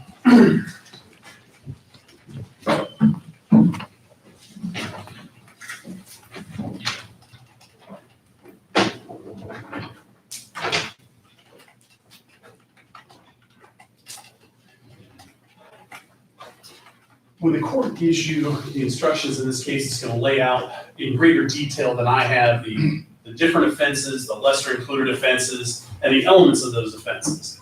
What we will find in absolutely none of those instructions are you going to be asked to grade the work of law enforcement, whether they're BCI, whether it's Jackson County, whether it's the coroner. It is possible that over the course of our trial, you may agree that there were things that weren't done and shouldn't have been done. It may be possible that you view that you would second guess the people who worked on this case, whether it's the professionals from BCI who did the examining, whether it's the crime scene guys from BCI. So you may think, hey, you should have done that. But none of that means that there's reasonable doubt in this case. The question is, what evidence is here? What evidence is present that indicates to you, either directly or by circumstantial evidence, that the elements of the offenses are met? Now, having said all that, let's talk a little bit about the job that law enforcement did in this case. We heard for quite a while about Special Agent Matthew Austin. Why didn't he get that bullet? Why didn't he go out and take a spade and go look for it? Which is funny because he testified that he did exactly that. He testified that after he found ballistic event 1, I think he marks it 1.0 on the inside and 1.1 on the outside, he testified that he went outside with a shovel and metal detector and looked for it. We showed you that picture where he put a dowel and he attached a laser pointer to it and pointed at the ground. And what else did he testify to? He testified to you that ballistic event 1.0 inside the house was oblong. You'll have that exhibit. With you. But there's a hole in the wall behind that. I think it's a washing machine, and he describes it as either oblong or oval. Basically, it's not perfectly round. And what did he testify that told you? It told him that that bullet was no longer traveling in a spiral or rifle fashion as it would coming out of the barrel of the gun. He testified that it was tumbling. And why was it tumbling? Because it struck Paul Sheets in the head. And why is that important? Because he told the dowel rod through the hole. Even though he attached a laser pointer to the end of that dowel rod, and even though that dowel rod pointed down to the ground, he said, I didn't know that that's where the bullet would be found. He testified that he took a metal detector and a shovel and he looked for it. The very thing that defense complains he didn't do, he in fact did. Now, he also told you he didn't recover a bullet. He also told you that he could, the dowel rod is not 100% effective, particularly when it comes to a bullet like this when it's tumbling. It could have gone left, could have gone right, could have gone up and gone down. That dowel rod was his best guess on where to look, and he looked for it. Now, all this to say, I'm just defending the special agent's work here, but what would that bullet have told you? We already know there was one gun. We have no evidence of a second gun, right? We have no evidence that anybody else purchased a second gun. You already heard that, I think you heard from the folks at Porter's that they don't sell a lot of the same edition. I think you heard from Detective Zinn, it's hard to find a place that sold the same edition. McClellan may have testified that it's just not a common 32 automatic, I guess, as opposed to 32 revolver, is not all that common. No witness you heard from anywhere testified there was a second gun or a second gun. Okay? Yes, Paul Sheets did say when he was declaring to law enforcement that night that Lisa and Lonnie did this. Lisa and Lonnie shot. He clarified when he wasn't so immediately after the effects of a gunshot, but when he clarified when he talked to officers, when he testified to you that it was Lonnie that did it. But when he says Lonnie and Lisa shot me, it wasn't two people shooting him. It was Lonnie shot him and Lisa drove him there, and he knew from that what was up. He blamed both of them for it, even though Lonnie was the gun. Again, he never testified, he never made any statements to law enforcement that Lisa pulled the trigger on him, or Lisa there was a second gun or anything. What else didn't we do? We didn't test the cases. Well, first of all, we did test cases. You'll receive State's Exhibit, I believe it's State's Exhibit 4 is the second report for DNA. And item 7.1 is a fired cartridge casing found on the floor near the front door. That's at the Ohio Avenue address. And then item 8.1 is a swab from a fired cartridge casing found behind the bathroom floor. That's where tagging is killed. And swab 13.1 is a cartridge casing found near Davey Wheeler's body. Those are three, not all, but three of the fired cartridge casings. And in each of those, there was no DNA profile. And Lindsay Conan took the stand and explained to you that that's not uncommon, right? Why is that? Well, what do we know about automatic firearms? The fired cartridge casing is ejected by the force of the gunshot and onto the ground. So any DNA that would be on there would presumably be from the person who loaded the bullets in that weapon, is then exposed to the heat and pressure of the fired gun. As she told you, I think DNA doesn't persist forever. So there's a little, so she wasn't surprised that DNA wasn't found in those cartridge casings. Now, we did not test the casings that were recovered underneath David Ewley's body. And why is that? Well, again, we've already tested the ones that weren't found under one of the decedents. Why test and those didn't prove any DNA. Why not test those? Well, number one, they're under David Ewley. So the probability being that we're going to get David Healy's DNA and no others. Furthermore, what would that prove to you? If the defendant's DNA was on the bullets or casings found at David Healy's home, what would the defense say then? Well, he lived there. So the DNA was transferred to the carpet to the bullet, or carpet to the cartridge case. And this is no different than any other case, in that there's always more things you can do. The question is, what is prudent to do and what makes sense to do? And that brings us back to the gunshot residue. Now, gunshot residue was done on Lonnie sheets and Lonnie sheets alone. And I've already discussed with you the limitations of that, right? It can be defeated if you wash your hands. You can be contaminated with it by handling a gun, as Paul testified he did. He struggled for that gun. He said, described his feeling like butter. It can also be, you can also be contaminated with it if you're in a room when a gun is fired. We know Tabitha Sheets was in the bathroom when she was shot in the head. We can reasonably anticipate there might be gunshot residue on her hands. Gunshot residue being present or absent wouldn't tell us anything about her. Lisa Sheets. Well, we know that Lisa Sheets had time to drive from the crime scene to her home, had time to take off her clothes and her shoes and throw them in the washing machine and wash them. And what more do we know about Lisa Sheets? We also know that none of the witnesses put a gun in her hands. In fact, none of the witnesses say she was in the house at 216 and a half Ohio Avenue when the shots were fired. So, could officers have swabbed it? Sure. What would that have told us? Not necessarily, not very much. Again, if that gunshot residue is absent from her, it doesn't mean she didn't drive the car. It doesn't mean she didn't purchase the ammunition, as the video shows us.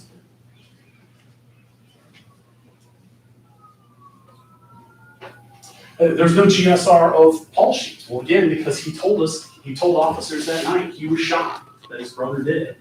And he was in the room, obviously he was in the room when the gun was fired. So him being contaminated with gunshot residue isn't really probative. It doesn't tell us anything.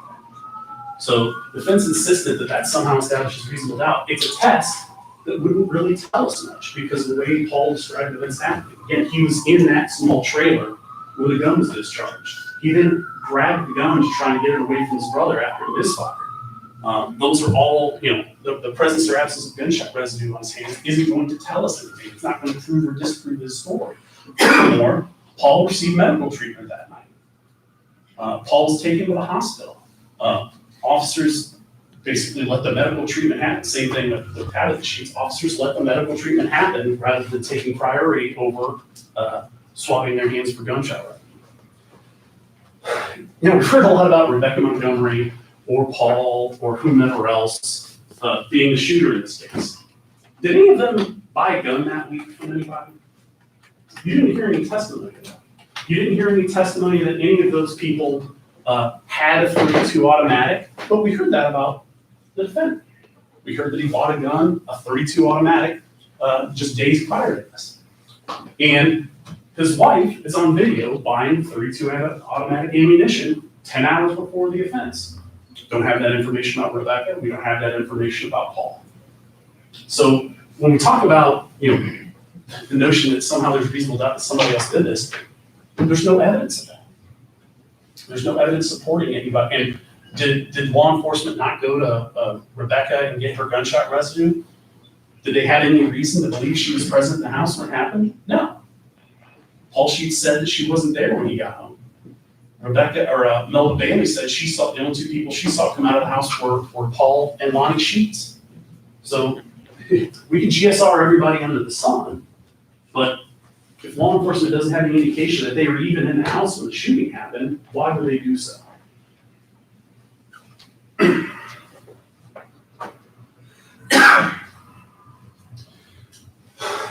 The judge is going to instruct you that you are ultimately the folks that determine the credibility of witnesses. And defense focused on Paul as one of those people. As defense pointed out, Paul's involved in drugs. Paul's involved in. You know that? Because Paul told them that night. Paul that video from Atomic Credit Union of he, Tabby, and Rebecca Montgomery showing up to get that money out of the machine is because he told the investigators, look, I'm involved in drugs. I think you even saw it in his interview with Ward that he said, look, there's going to be needles in the house. I use drugs. You know I use. So he's owned that throughout. Right? The only quibble he had is is he takes exception to, he doesn't agree with the defense giving drugs to Lonnie is trafficking. But he said throughout, I mean, he's owned it throughout that the whole reason they were at a Tom credit union is Rebecca owed him money for drugs. Now, can you factor that into your evaluation of Paul's credibility? Yes, you absolutely can.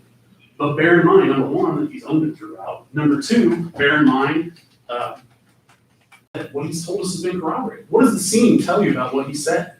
That he came home, his brother was coming up the hallway, that he goes to open the door to let him out, and what do we find at the scene that corroborates what he said? Well, first of all, he says his brother shot him in the ear and then tried to shoot him a second time, and then the two of them struggled for their gun. Well, what do we have evidence of in the house? Well, number one, we have a fired cartridge casing. If the front door is here, that fired cartridge casing is behind me somewhere. If I'm Paul opening that door, that's consistent with the defendant coming up behind him and firing that shot and the casing being discharged behind him. If he's struck in the ear when he's over here, again, if this is the front door, the laundry machine or washing machine with the ballistic vent number one is over there. Again, consistent with what he's saying. And he said they struggled on the floor. What do we find on the floor? We found copious amounts of blood. Oh, well, I forgot this part. When Paul's opening that door and he's shot, where do we find blood spatter? We find it on the wall, right next to where Paul was standing. When you look at the photographs of that door, there's blood spatter just to the left of it. And then he indicated that they struggled over the weapon on the floor. What do we find on the floor? We find blood. Paul's blood on the floor. Excuse me, we didn't test that, but we find blood on the floor where Paul said they'd fallen and struggled over the gun. We also find a crutch there. We find Paul's shoes kicked off there. His cap and glasses are there on the ground. And of course, the struggle they torn off the molding from the corner of the wall there. Again, all that stuff consistent with what Paul told you happened. And Nova, like Paul, says Paul comes out the door and the defendant comes after him trying to shoot him a second time.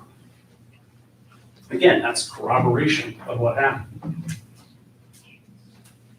So when you're evaluating Paul, you have every right to use your normal experience in how you evaluate somebody's credibility. You have every right to take into account his prior convictions, but also take into account the other facts and circumstances corroborate what he's telling us.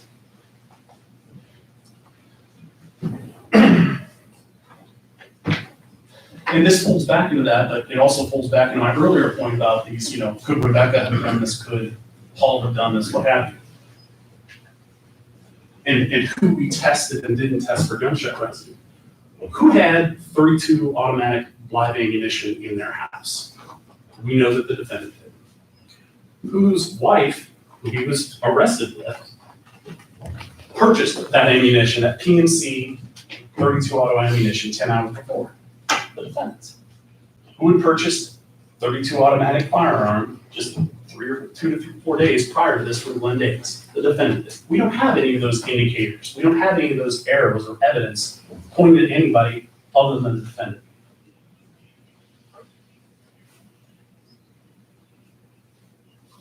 The footprints in the tub area. There's a photograph that I showed you, and it indicates the tub area where Tabitha was shot. There's copious amount of blood on the floor, and there appear what appear to be footprints in there. Now, we don't know that those were the defendant's footprints or somebody else's, but I submit to you, you've heard evidence already that law enforcement showed up, EMT showed up, and Tabitha was in critical condition. Of course, we know she's been shot in the head twice, and she ultimately expired from those gunshots. So there were more important things going on right then than preserving that scene. So based on what we know is that, the shooter in this case shot her in the right side of the head in that bathroom.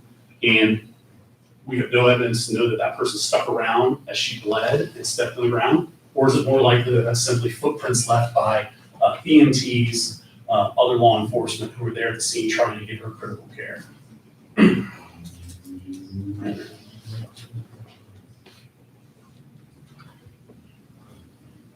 And the bullet miss, I've already testified, or I've already argued about bullet miss. Ultimately, what does that bill tell you? We know the bullets that were taken from each autopsies are source identification, they match one another. But we also know that the 5 fired cartridge casing not only are the same manufacturer as the ammunition that was bought on the 29th, But we know those fired cartridge casings, according to the ballistics report, show support for coming from the same source or the same weapon. Meaning there's more evidence, more of those microscopic markings that Andrew McClellan described that suggest that those came from the same source than would be that support come from another source. Again, we don't have any evidence. If those have been fired from 2 different guns, would that, again, he would have been able to, there's at least a possibility he would have been able to exclude that sort of thing. And again, we don't have any evidence that a second gun was used in any of this.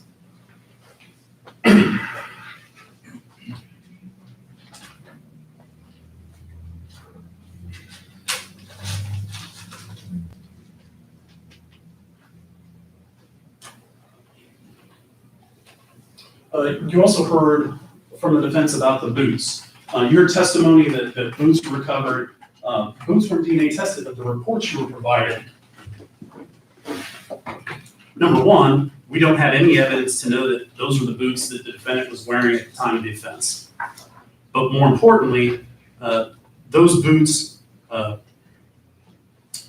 DNA analysis was done, but on State's Exhibit 3, the first DNA report, the boots are item 20, and the first remark is there was no blood identified.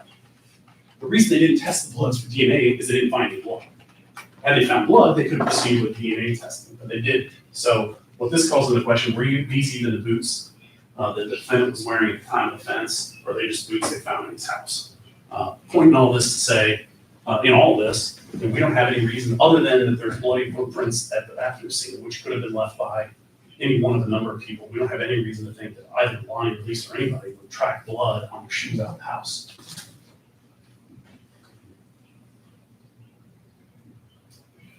So the defense said that Paul or Rebecca Montgomery, they all make as much sense as the defendant. But in order to believe that, you have to ignore quite a bit of the evidence that's provided in this case. You have to ignore the live 32 round that's found in his house. You have to ignore the fact that he bought a 32 auto gun just days prior to this. You have to ignore that both Melba and Paul identify him as having the gun at 216.5 Ohio Ave. You have to ignore all these things to say, well, gee, it could just as likely have been Paul, it could have just as likely been Rebecca. The fact of the matter is there's no evidence pointing to those other things. I mean, as to Paul, are you to believe that Paul did all this shooting and then Paul bludgeoned himself with the gun and shot himself in the ear? When the judge instructs you on reasonable doubt, one of the things that the instruction will indicate that reasonable doubt is not mere possible doubt.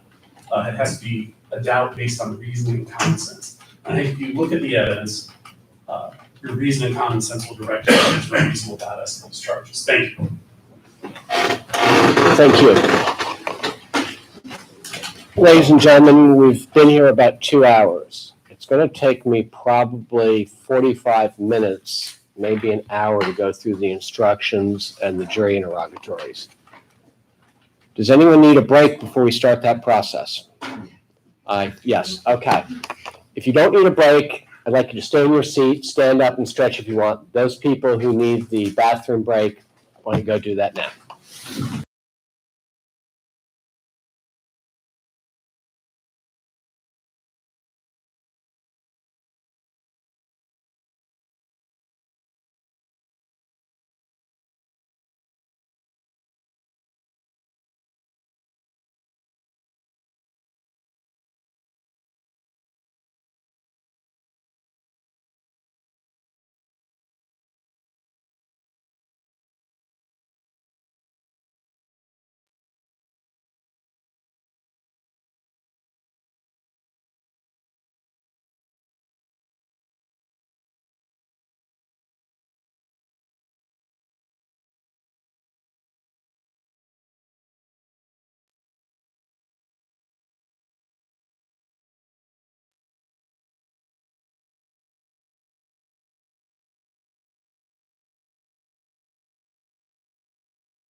the jury. You have heard the evidence and the arguments of counsel. The court and the jury have separate functions. You decide the disputed facts, and the court provides you with the instructions of law. It is your sworn duty to accept these instructions and apply the law as I give it to you. You're not permitted to change the law or to apply your own idea of what you think the law should be. Ladies and gentlemen, you have a copy of these instructions that will be with you for your deliberations. So don't worry about trying to memorize or take notes. It's important you listen to these right now. The case before you began with the filing of an indictment. The indictment informs the defendant that he's been charged with a crime. You may not consider the fact that it was filed for any purpose. A plea of not guilty is a denial of the charge and puts at issue all the essential elements charged in the indictment. The defendant is presumed innocent until his guilt is established beyond a reasonable doubt. The defendant must be acquitted unless the state produces evidence which convinces you beyond a reasonable doubt of every essential element of the offense charged in the indictment. Reasonable doubt is present when, after you have carefully considered and compared all the evidence, you cannot say you are firmly convinced of the truth of the charge. Reasonable doubt is a doubt based on reason and common sense. Reasonable doubt is not mere possible doubt, because everything relating to human affairs or depending on moral evidence is open to some possible or imaginary doubt. Proof beyond a reasonable doubt is proof of such character that an ordinary person would be willing to rely and act upon it in the most important of the person's own affairs. Evidence is all the testimony received from the witnesses and the exhibits admitted during the trial and any facts the court requires you to accept as true. You may consider both direct and circumstantial evidence. You must decide from all the direct and circumstantial evidence taken together whether the state has proven all of the elements of the charged offenses beyond a reasonable doubt. Evidence may be direct, circumstantial, or both. Circumstantial and direct evidence are of equal weight. Direct evidence is a testimony given by a witness who has seen or heard the facts about which the witness testifies. It includes exhibits admitted into evidence during the trial and stipulations that you are instructed to accept as fact. Circumstantial evidence is the proof of facts or circumstances by direct evidence from which you may reasonably infer other related or connected facts that naturally and logically follow according to the common experience of people. To infer or to make an inference is to reach a reasonable conclusion or deduction of fact that you may, but are not required to make, from other facts that you find have been established by direct evidence. You may infer a fact or facts or reach a reasonable conclusion about fact or facts only from other facts or circumstances that have been proved by the greater weight of the evidence. Whether to make an inference rests entirely with you. The evidence does not include any statement made by counsel during the trial unless such statement was an admission or agreement of certain facts. The opening statements and the closing arguments are not evidence. They are designed to assist you in evaluating the evidence. The evidence does not include any statements that were stricken by the court or that you are instructed to disregard. You must not speculate why an objection was sustained to any question or what the answer to that question might have been, because these are questions of law and rest solely with the court. You may not speculate as to why the court sustained, excuse me, let me start that over. You may not speculate as to why the court sustained the objection to any question or what the answer to such question might have been. You must not draw any inference or speculate on the truth of any suggestion included in a question that was not answered. You are the sole judges of the facts, the credibility or believability of the witnesses, and the weight of the evidence. To weigh the evidence, you must consider the credibility of the witnesses.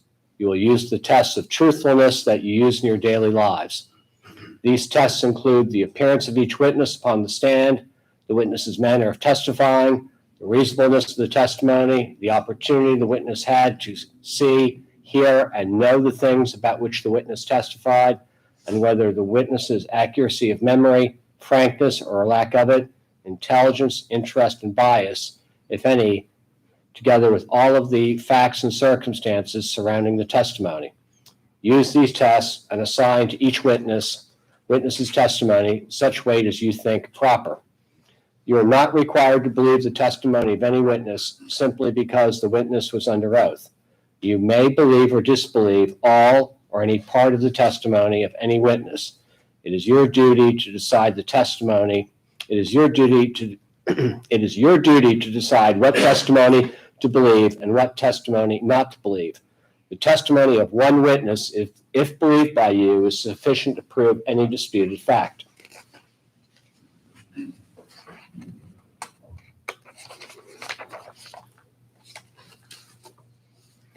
A number of exhibits and the testimony related to them have been introduced throughout the trial. You will decide what weight, if any, the exhibit should be given in light of all the evidence. These exhibits may include, but are not limited to, documents, reports, video, and audio exhibits, and other physical items. The numbering or lettering of the exhibits that you take into the jury room may not follow consecutively.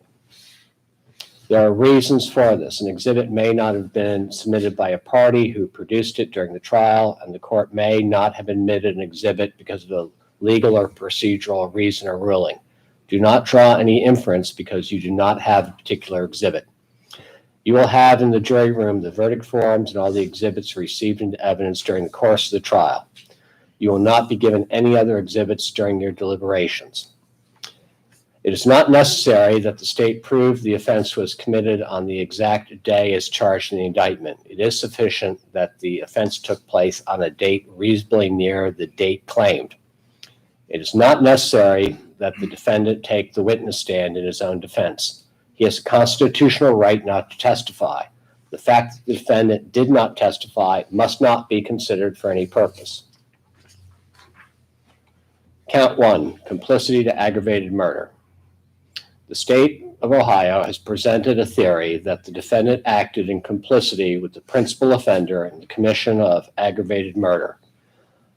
A person who is complicit with another in the commission of a criminal offense is regarded as guilty as if he or she personally performed every act constituting the offense. This is true even if he / she did not personally perform every act constituting the offense or was not physically present at the time the offense was committed. Before you can find the defendant guilty of complicity in the commission of aggravated murder, you must find beyond a reasonable doubt that on or about the 30th day of October, 2020 in Jackson, Ohio, the defendant purposely aided or abetted another in committing the offense of aggravated murder. In determining whether the defendant aided or abetted another in committing the offense of aggravated murder, consider the elements of aggravated murder. Aggravated murder means a principal offender purposely, with prior calculation and design, caused the death of another, being David Yealy. Purpose is an essential element of the offense of aggravated murder. A person acts purposely when it is his specific intention to cause a certain result. It must be established in this case that at a time in question, there was present in the mind of the defendant a specific intention to cause the death of another. Purpose is a decision of mind to do an act with a conscious objective of producing a specific result. To do an act purposely is to do it intentionally and not accidentally. Purpose and intent mean the same thing. The purpose with which a person does an act is known only to himself unless he expresses it to others or indicates it by his conduct. The purpose with which a person does an act is determined from the manner in which it is done, the means and or weapon used, and all other facts and circumstances in evidence. If a wound is inflicted upon a person with a deadly weapon in a manner calculated to destroy life, the purpose to cause the death may be, but is not required to be inferred from the use of the weapon. The inference, if made, is not conclusive. Proof of motive is not required. The presence or absence of motive is one of the circumstances bearing upon purpose. Prior calculation and design means the purpose to cause the death was reached by definite process of reasoning in advance of the homicide, which process of reasoning must have included a mental plan involving studied consideration of the method and means and/or instrument with which to cause the death. To constitute prior calculation, there must have been sufficient time and opportunity for the planning of an act of homicide, and circumstances surrounding the homicide must show a scheme designed to carry out the calculated design to cause the death. No definite period of time must elapse, and no particular amount of consideration must be given. But acting on the spur of the moment or after momentary consideration of the purpose to cause the death is not sufficient. Cause is an essential element of the offense of aggravated murder. Cause is an act which directly produces the death of another, without which it would not have occurred. Before you find the defendant guilty of complicity by aiding and abetting, you must find beyond a reasonable doubt that the defendant supported, assisted, encouraged, cooperated with, advised, or incited the principal offender in the commission of the offense, and that the defendant shared criminal intent with the principal offender. Such intent may be inferred from the circumstances surrounding the offense, including but not limited to presence, companionship, and conduct before and after the offense was committed. The mere presence of the defendant at the scene of the offense is not sufficient to prove in and of itself that the defendant was an aider and abetter. It is no defense to a charge of complicity that no person with whom the defendant was allegedly in complicity has been convicted as a principal offender. The state need not establish the principal's identity, but need only prove that a principal committed the offense. The defendant cannot be found guilty of complicity unless the offense was actually committed. You must consider the offense charged in the indictment. If you find that the state proved beyond a reasonable doubt all the essential elements of the offense of complicity to commit aggravated murder, your verdict must be guilty as to the defendant according to your findings. If you find that the state failed to prove beyond a reasonable doubt any of the essential elements of the offense of complicity to commit aggravated murder, then your verdict must be not guilty of that offense. You will then continue your deliberations to decide whether the state has proved beyond a reasonable doubt all the essential elements of the lesser included offense of complicity to commit murder. If you are unable to agree on a verdict of either guilty or not guilty of complicity to commit aggravated murder, then you will continue your deliberations to decide whether the state has proved beyond a reasonable doubt all the essential elements of the lesser included offense of complicity to commit murder. The offense of complicity to commit murder is distinguished from complicity to commit aggravated. Let me start that again. The offense of complicity to commit murder is distinguished from complicity to commit aggravated murder by the absence or failure to prove the element that the offense was committed with prior calculation and design. To find the defendant guilty of complicity to commit murder, you must find that he purposely aided or abetted another in committing the offense of murder. Murder means a principal offender purposely caused the death of another, being David Yealy. If you find that the state proved beyond a reasonable doubt all the essential elements of the offense of complicity to commit murder, your verdict must be guilty. If you find that the state has failed to prove beyond a reasonable doubt any of the essential elements of the offense of complicity to commit murder, your verdict must be not guilty.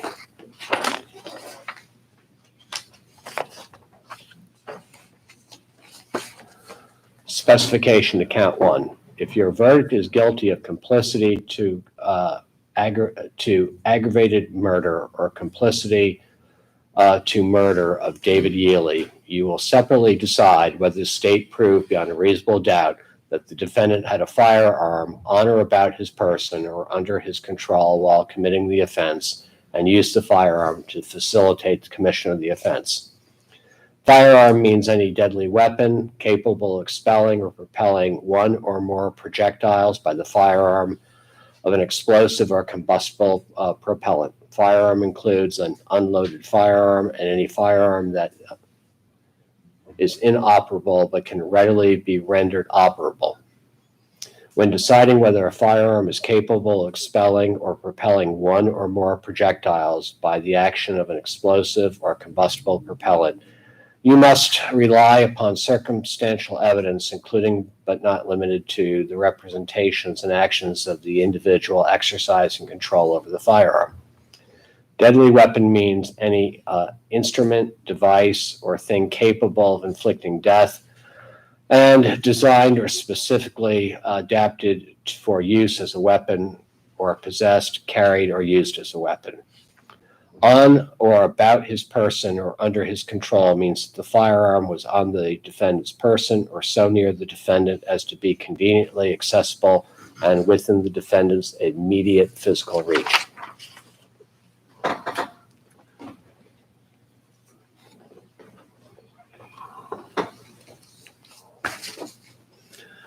Count 2, aggravated murder. The defendant is charged with aggravated murder. Before you can find the defendant guilty, you must find beyond a reasonable doubt that on or about the 30th day of October 2020 and in Jackson County, Ohio, the defendant purposely, with prior calculation design, caused the death of another, being Tabitha Sheets. Purpose is an essential element of the offense of aggravated murder. A person acts purposely when it is his specific intention to cause a certain result. It must be established in this case that at the time in question, there was present in the mind of the defendant a specific intention to cause the death of another. Purpose is a decision of mind to do an act with a conscious objective of producing a specific result. To do an act purposely is to do it intentionally and not accidentally. Purpose and intent mean the same thing. The purpose with which a person does an act is known only to himself unless he expresses it to others or indicates it by his conduct. The purpose with which a person does an act is determined from the manner in which it is done and the means and or weapon used and all other facts and circumstances and evidence. If a wound is inflicted upon a person with a deadly weapon in a manner calculated to destroy life, the purpose to cause the death may be, but is not required to be inferred from the use of the weapon. The inference, if made, is not conclusive. Proof of motive is not required.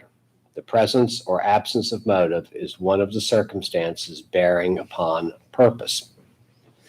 Prior calculation design means that the purpose to cause the death was reached by a definite process of reasoning in advance of the homicide, which process of reasoning must have included a mental plan involving studied consideration of the method and the means and or instrument with which to cause the death. To constitute prior calculation, there must have been sufficient time and opportunity for the planning of an act of homicide, and the circumstances surrounding the homicide must show a scheme designed to carry out the calculated design to cause the death. No definite period of time must elapse and no particular amount of consideration must be given. But acting on the spur of the moment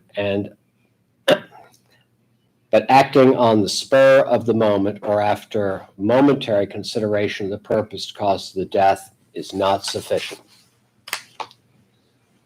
Causation is an essential element of the offense of aggravated murder. Cause is an act which directly produces the death of another and without which it would not have occurred. You must consider the offense charged in the indictment. If you find that the state proved beyond a reasonable doubt all of the essential elements of the offense of aggravated murder, then your verdict must be guilty as to the defendant according to your findings. If you find that the state failed to prove beyond a reasonable doubt any of the essential elements of the offense of aggravated murder, then your verdict must be guilty of that offense. You will then continue your deliberations to decide whether the state has proved beyond a reasonable doubt all of the essential elements of the lesser included offense of murder. If you are unable to agree on a verdict of either guilty or not guilty of aggravated murder, then you will continue your deliberations to decide whether the state has failed to prove beyond a reasonable doubt all the essential. I'm going to start that all over again, just make sure I have it correct. If you are unable to agree on a verdict of either guilty or not guilty of aggravated murder, then you will continue your deliberations to decide whether the state has proved beyond a reasonable doubt of all the essential elements of the lesser included offense of murder. The offense of murder is distinguished from aggravated murder by the absence or failure to prove the element that the offense was committed with prior calculation and design. To find the defendant guilty of murder, you must find that he purposely caused the death of another, being Tabitha Sheets. If you find that the state proved beyond a reasonable doubt all the essential elements of the offense of murder, your verdict must be guilty. If you find that the state failed to prove beyond a reasonable doubt any of the essential elements of the offense of murder, your verdict must be not guilty. Specification to count 2. If your verdict is guilty of aggravated murder or murder of Tabitha Sheets, you will then separately decide whether the state proved beyond a reasonable doubt that the defendant had a firearm on or about his person or under his control while committing the offense and used the firearm to facilitate the commission of the offense. Firearm means any deadly weapon capable of expelling or propelling one or more projectiles by the action of an explosive or combustible propellant. Firearm includes an unloaded firearm and any firearm that is inoperable but can readily be rendered operable. When deciding whether a firearm is capable of expelling or propelling one or more projectiles by the action of an explosive or combustible propellant, you may rely upon circumstantial evidence, including but not limited to the representations and or actions of the individual exercising control over the firearm. Deadly weapon means any instrument, device, or thing capable of inflicting death and designed or specifically adapted for use as a weapon or possessed, carried, or used as a weapon. On or about his person or under his control means the firearm was on the defendant's person or so near the defendant as to be conveniently accessible and within the defendant's immediate physical reach.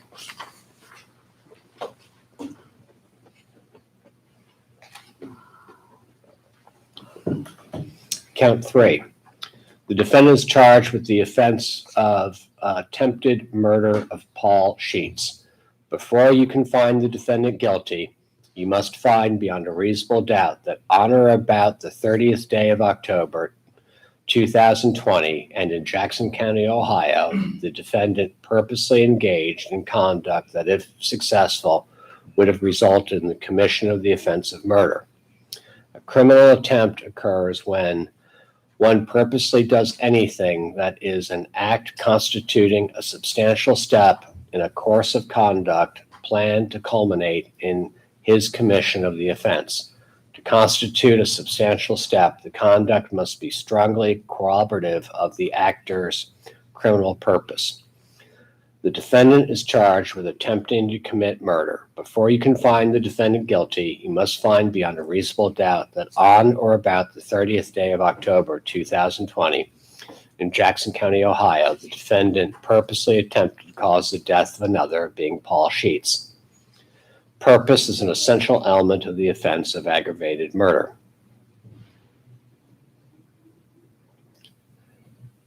A person acts purposely when it is his specific intention to cause a certain result. It must be established in this case that at the time in question, there was present in the mind of the defendant a specific intention to cause the death of another.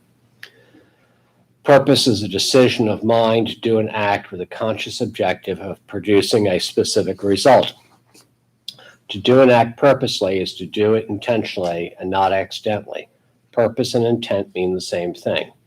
The purpose with which a person does an act is known only to himself unless he expresses it to others or indicates it by his conduct. The purpose with which a person doesn't act is determined from the manner in which it is done, the means, weapon used, and all other facts and circumstances in evidence. If a wound is inflicted upon a person with a deadly weapon in a manner calculated to destroy life, the purpose to cause death may be, but is not required to be inferred from the use of the weapon. The inference, if made, is not conclusive. Proof of motive is not required. The presence or absence of motive is one of the circumstances bearing upon purpose.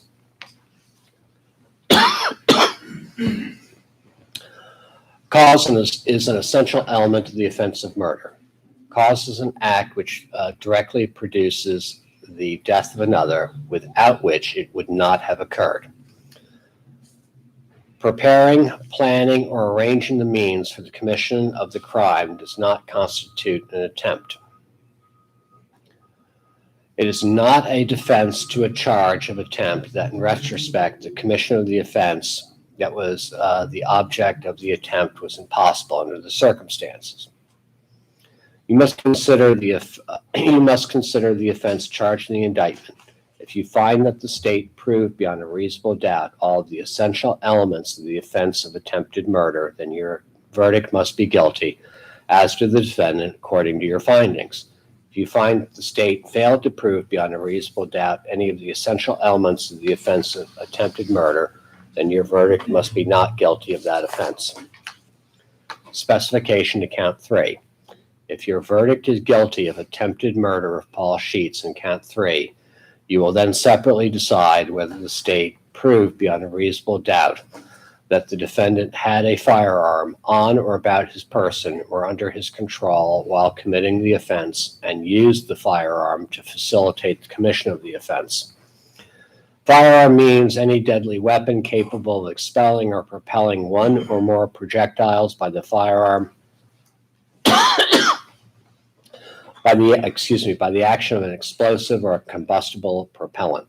Firearm includes an unloaded firearm and any firearm that is inoperable, but that can readily be rendered operable. When deciding whether a firearm is capable of expelling or propelling one or more projectiles by the action of an explosive or combustible propellant, you may rely upon circumstantial evidence, including but not limited to the representations and actions of the individual exercising control over the firearm. Deadly weapon means any instrument, device, or thing capable of inflicting death and designed to or specifically adapted for use as a weapon, or possessed, carried, or used as a weapon. On or about his person or under his control means that the firearm was on the defendant's person or so near the defendant as to be conveniently accessible and within the defendant's immediate physical reach.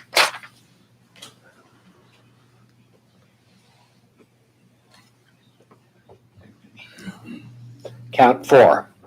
The defendant is charged with felonious assault.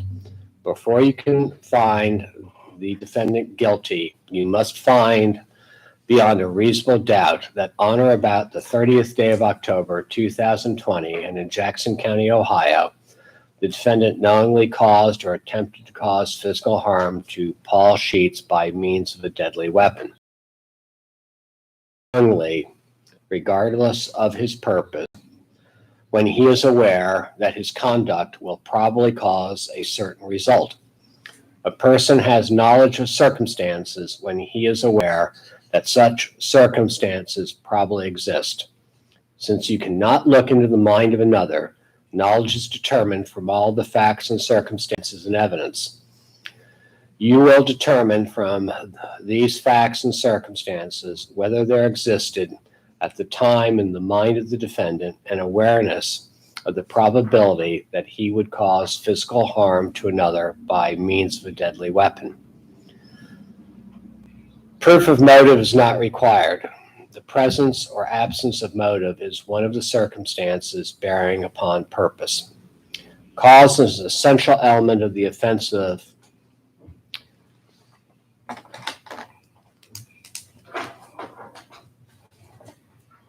just make a correction.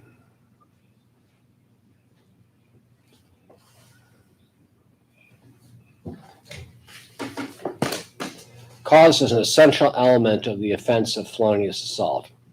Cause is an act which directly produces the death of another and without which it would not have occurred. A deadly weapon is any instrument, device, or thing that has two characteristics.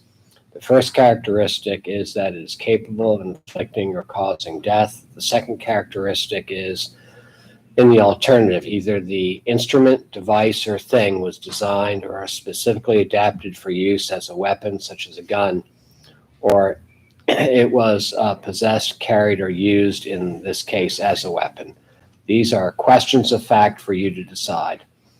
Physical harm to persons means any injury, illness, or other psychological impairment, regardless of its gravity or duration.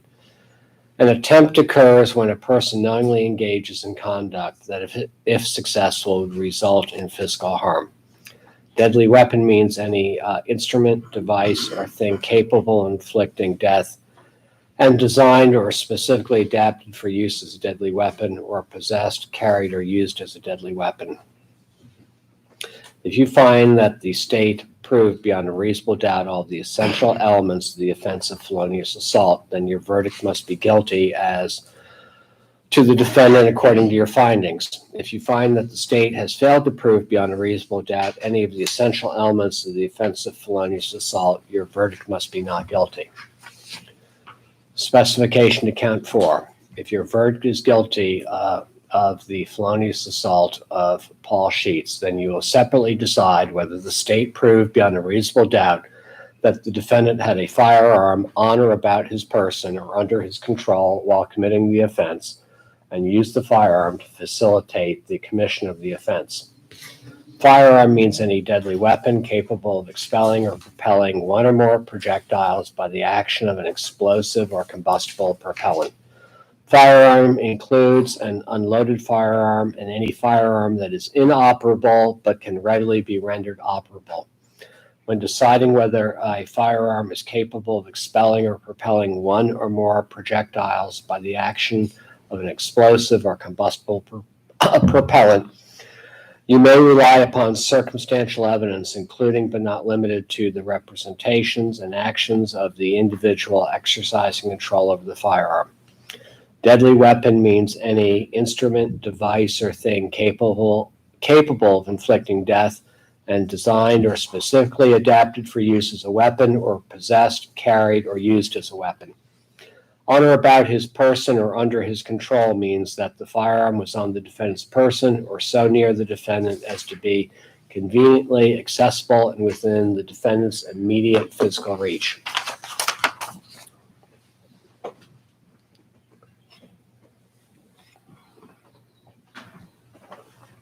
Count 5. The defendant is charged with tampering with evidence. Before you can find the defendant guilty, you must find beyond a reasonable doubt that on or about the 30th day of October 2020, and in Jackson County, Ohio, the defendant, knowing that an official investigation was likely to be instituted, he concealed or removed a thing with purpose to impair its value or availability as evidence in the investigation. Purpose is an essential element of the offense of tampering with evidence. A person acts purposely when it is his specific intention to cause a certain result. It must be established in this case that at the time in question, there was present in the mind of the defendant a specific intention. Counsel, can I just see up at the bench briefly? Yes.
ladies and gentlemen, I'm going to reread you the jury instruction for count 4.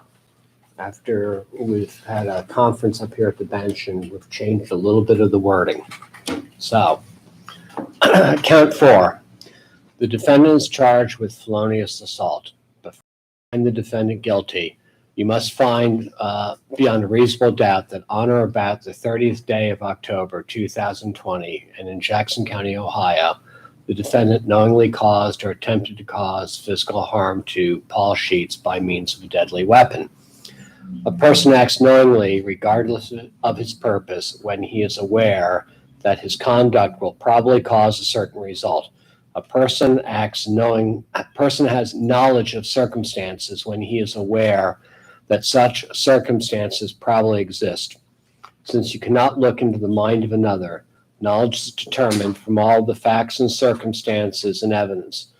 You will determine from these facts and circumstances whether there existed at the time in the mind of the defendant an awareness of the probability that he would cause physical harm to another by means of a deadly weapon. Proof of motive is not required. The presence or absence of motive is one of the circumstances bearing upon purpose. Causation is an essential element of the offense of felonious assault. Cause is an act which directly produces physical harm and without which it would not have occurred. A deadly weapon is any instrument, device, or thing that has two characteristics. The first characteristic is that it is capable of inflicting or causing death.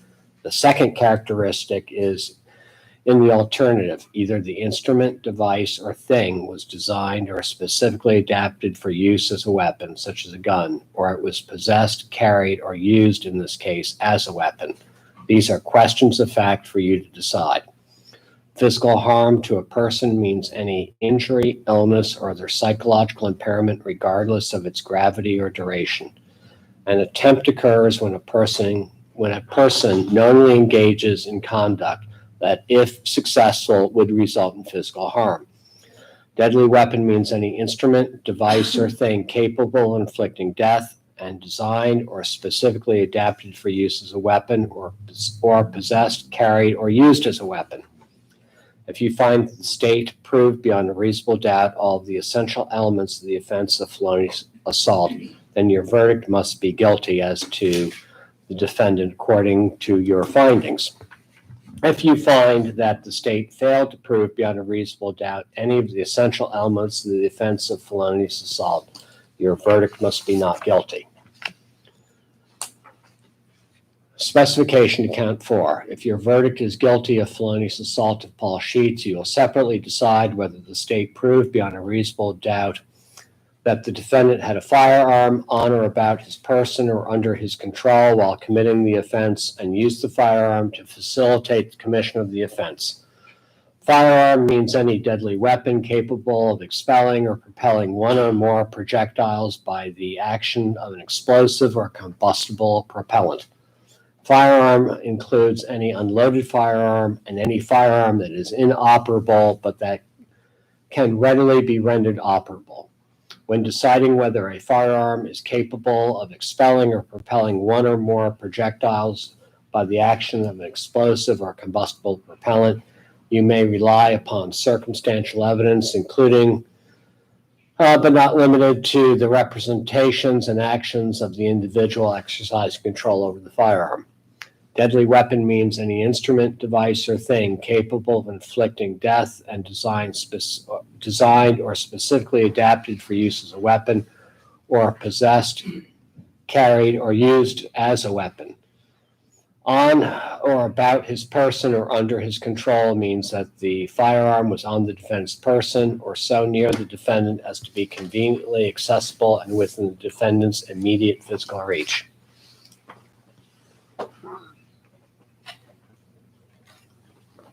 And I will start count 5 from the beginning as well. The defendant is charged with tampering with evidence. Before you can find the defendant guilty, you must find beyond a reasonable doubt that on or about the 30th day of October 2020 and in Jackson County, Ohio, The defendant, knowing that an official investigation was likely to be instituted, he concealed or removed a thing with purpose to impair its value or availability as evidence in the investigation. Purpose is an essential element of the offense of tampering with evidence.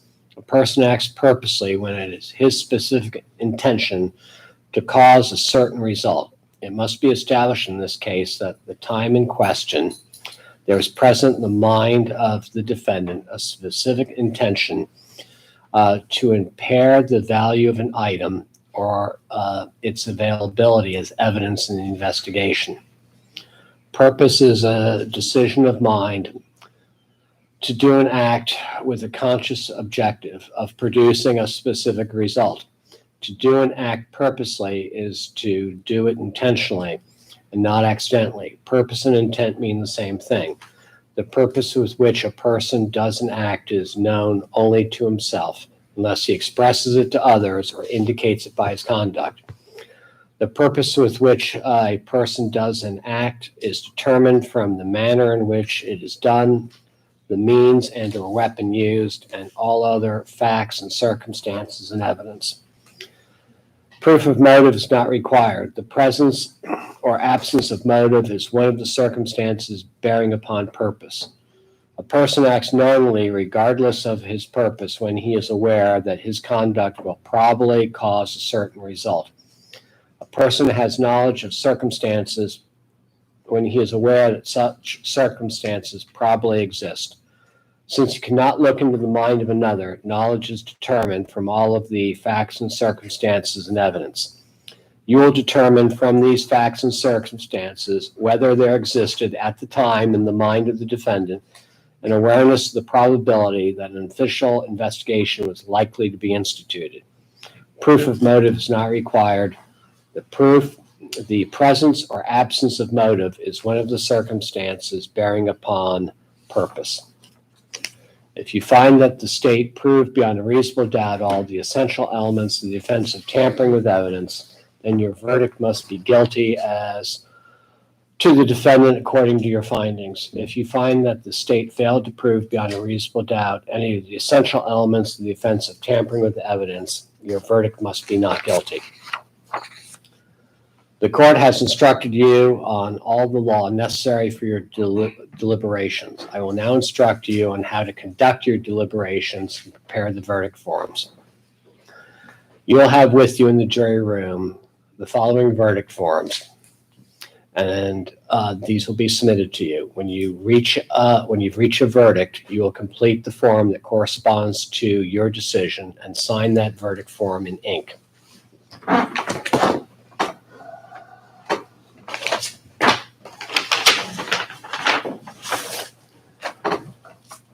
I'm going to go over these verdict forms with you. The order in which I go over them is of no significance.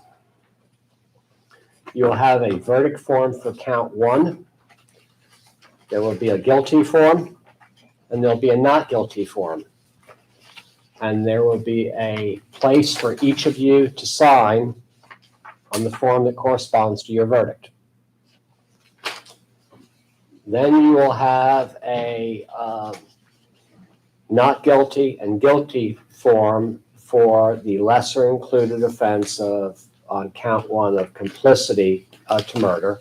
Once again, you'll have a form that corresponds to your verdict. You sign it. For count 1, you'll have a specification. You'll have a form for the firearm specification. And you'll sign this as well if you make that finding. You'll have a guilty and not guilty form on count 1 for the aggravated murder. Again, places for your signature. You'll sign the form that corresponds to your verdict. You also have guilty and not guilty forms for the lesser included offense of murder for count 2. Again, you'll sign the form that corresponds to your verdict. Likewise, there'll be a verdict form for the firearm specification for count 2. and you'll fill this out and indicate your finding. For count 3, you will find a guilty and not guilty verdict form. Again, you will sign the verdict form that corresponds to your verdict. Likewise, there's a firearm specification form for count 3. You will have guilty and not guilty verdict forms for count 4, the felonious assault, as well as the firearm specification form, and you will fill out the form that corresponds to your verdict. And last, you will have not guilty and guilty verdict forms for count 5, and you will sign the verdict form that corresponds to your verdict. Again, when you've reached your verdict, you will complete the form that corresponds to your decision and sign the verdict form in ink. You must not be influenced by any consideration of sympathy or prejudice. It is your duty to carefully weigh the evidence, to decide the disputed questions of fact, to apply the instructions of law to your findings, and to render your verdict accordingly. Your duty as jurors is to arrive at a just verdict. Consider all the evidence and make your findings with intelligence, impartiality, and without bias, sympathy, or prejudice, so that the state of Ohio and the defendant feel that their case was fairly and impartially tried. During the course of the trial, if I said or did anything that you consider an indication of my view of the facts, you are instructed to disregard it. It may be difficult to remember all the instructions I have given you. If during your deliberations you cannot remember or are in doubt about a portion of the instructions, you may request such information. The foreperson must put your question in writing, indicating specifically what is requested, and then you must deliver such communication. And again, you will have a written copy of these instructions with you during your deliberations. You may not discuss or consider the subject of punishment. Your duty is confined to deciding the defendant. In the event that you make a finding of guilty, the duty to decide punishment is placed by law upon this court. Your initial conduct upon commencing deliberations is important. It is not wise to express or immediately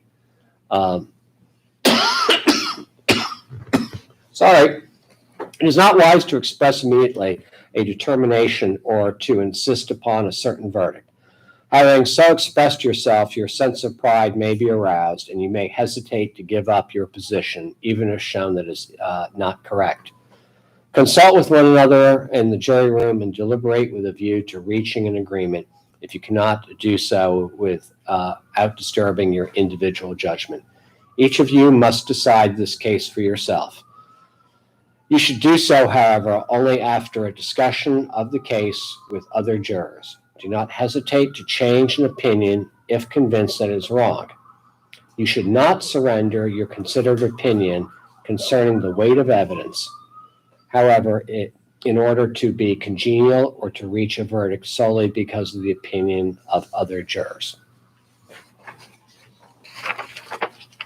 Those of you selected as alternate jurors to serve on this jury panel must remain and will be sequestered until the jury has reached its verdict in open court. A juror selected as an alternate is not permitted to participate in the jury's deliberations unless one of the deliberating jurors is found by the court to be unable or disqualified to perform his duties. You'll be taken to the law library apart from the other jurors, and you will remain under the direction of the bailiff until the verdict is reached. Alternate jurors will not accompany the jury to the jury room or participate in the deliberations unless directed by the court. Alternate jurors continue to be part of the jury panel while other jurors are deliberating until fully released from this case by the court. Alternate jurors are required to follow all of the court's orders concerning the conduct of the jury. You shall not discuss this case with anyone or each other, or tell anyone how you would have voted until you're released from this case by the court. On behalf of the public and the parties, The court wishes to express appreciation for your services in performing this important public function. After your verdict is returned and your jury services are completed, you may discuss this case with anyone, but you are not required to do so. Whether you discuss this case with counsel or anyone else after you are discharged is a matter of your own free choice. The court will place in your possession the exhibits and the verdict forms. The foreperson will retain possession of these records, including the verdict, and return them to the courtroom. The foreperson will see that your deliberations are orderly and that each juror has the opportunity to discuss the case and to cast his or her vote. Otherwise, the authority of the foreperson is the same as any other juror. Until your verdict is announced in open court, you are not to disclose to anyone else the status of your deliberations or the nature of your verdict. After you retire, select a foreperson, and whenever all 12, I repeat, all 12 jurors agree upon a verdict, you will sign the verdict in ink, advise the bailiff, and then you will be returned to the courtroom. Counsel, except for making some alterations to the instructions before I give them to the jury, is there anything else from the state? No, thank you, Your Honor. Just renew all previous motions. And those would be denied as previously determined. So at this point, folks, this courtroom turns into your jury room. We're going to be the ones that leave. So I'm going to get you the exhibits. I have to make I will get you a copy of these closing remarks, instructions, I should say. And then once you have all that, you can begin your deliberations. While you're deliberating, I only want you to use the restrooms that are either in the jury room or right off the jury room. You're to stay in this area. Now, I know it's getting near noon, so I will take lunch orders for pizza. Would pizza be, people okay with pizza for lunch? Okay. Anyone, no one's allergic to pizza. Okay. I've never had anyone say yes, but just want to make sure. Okay. At this point, I'll excuse counsel, and the court staff and I will finish getting this. Let me see counsel in my area.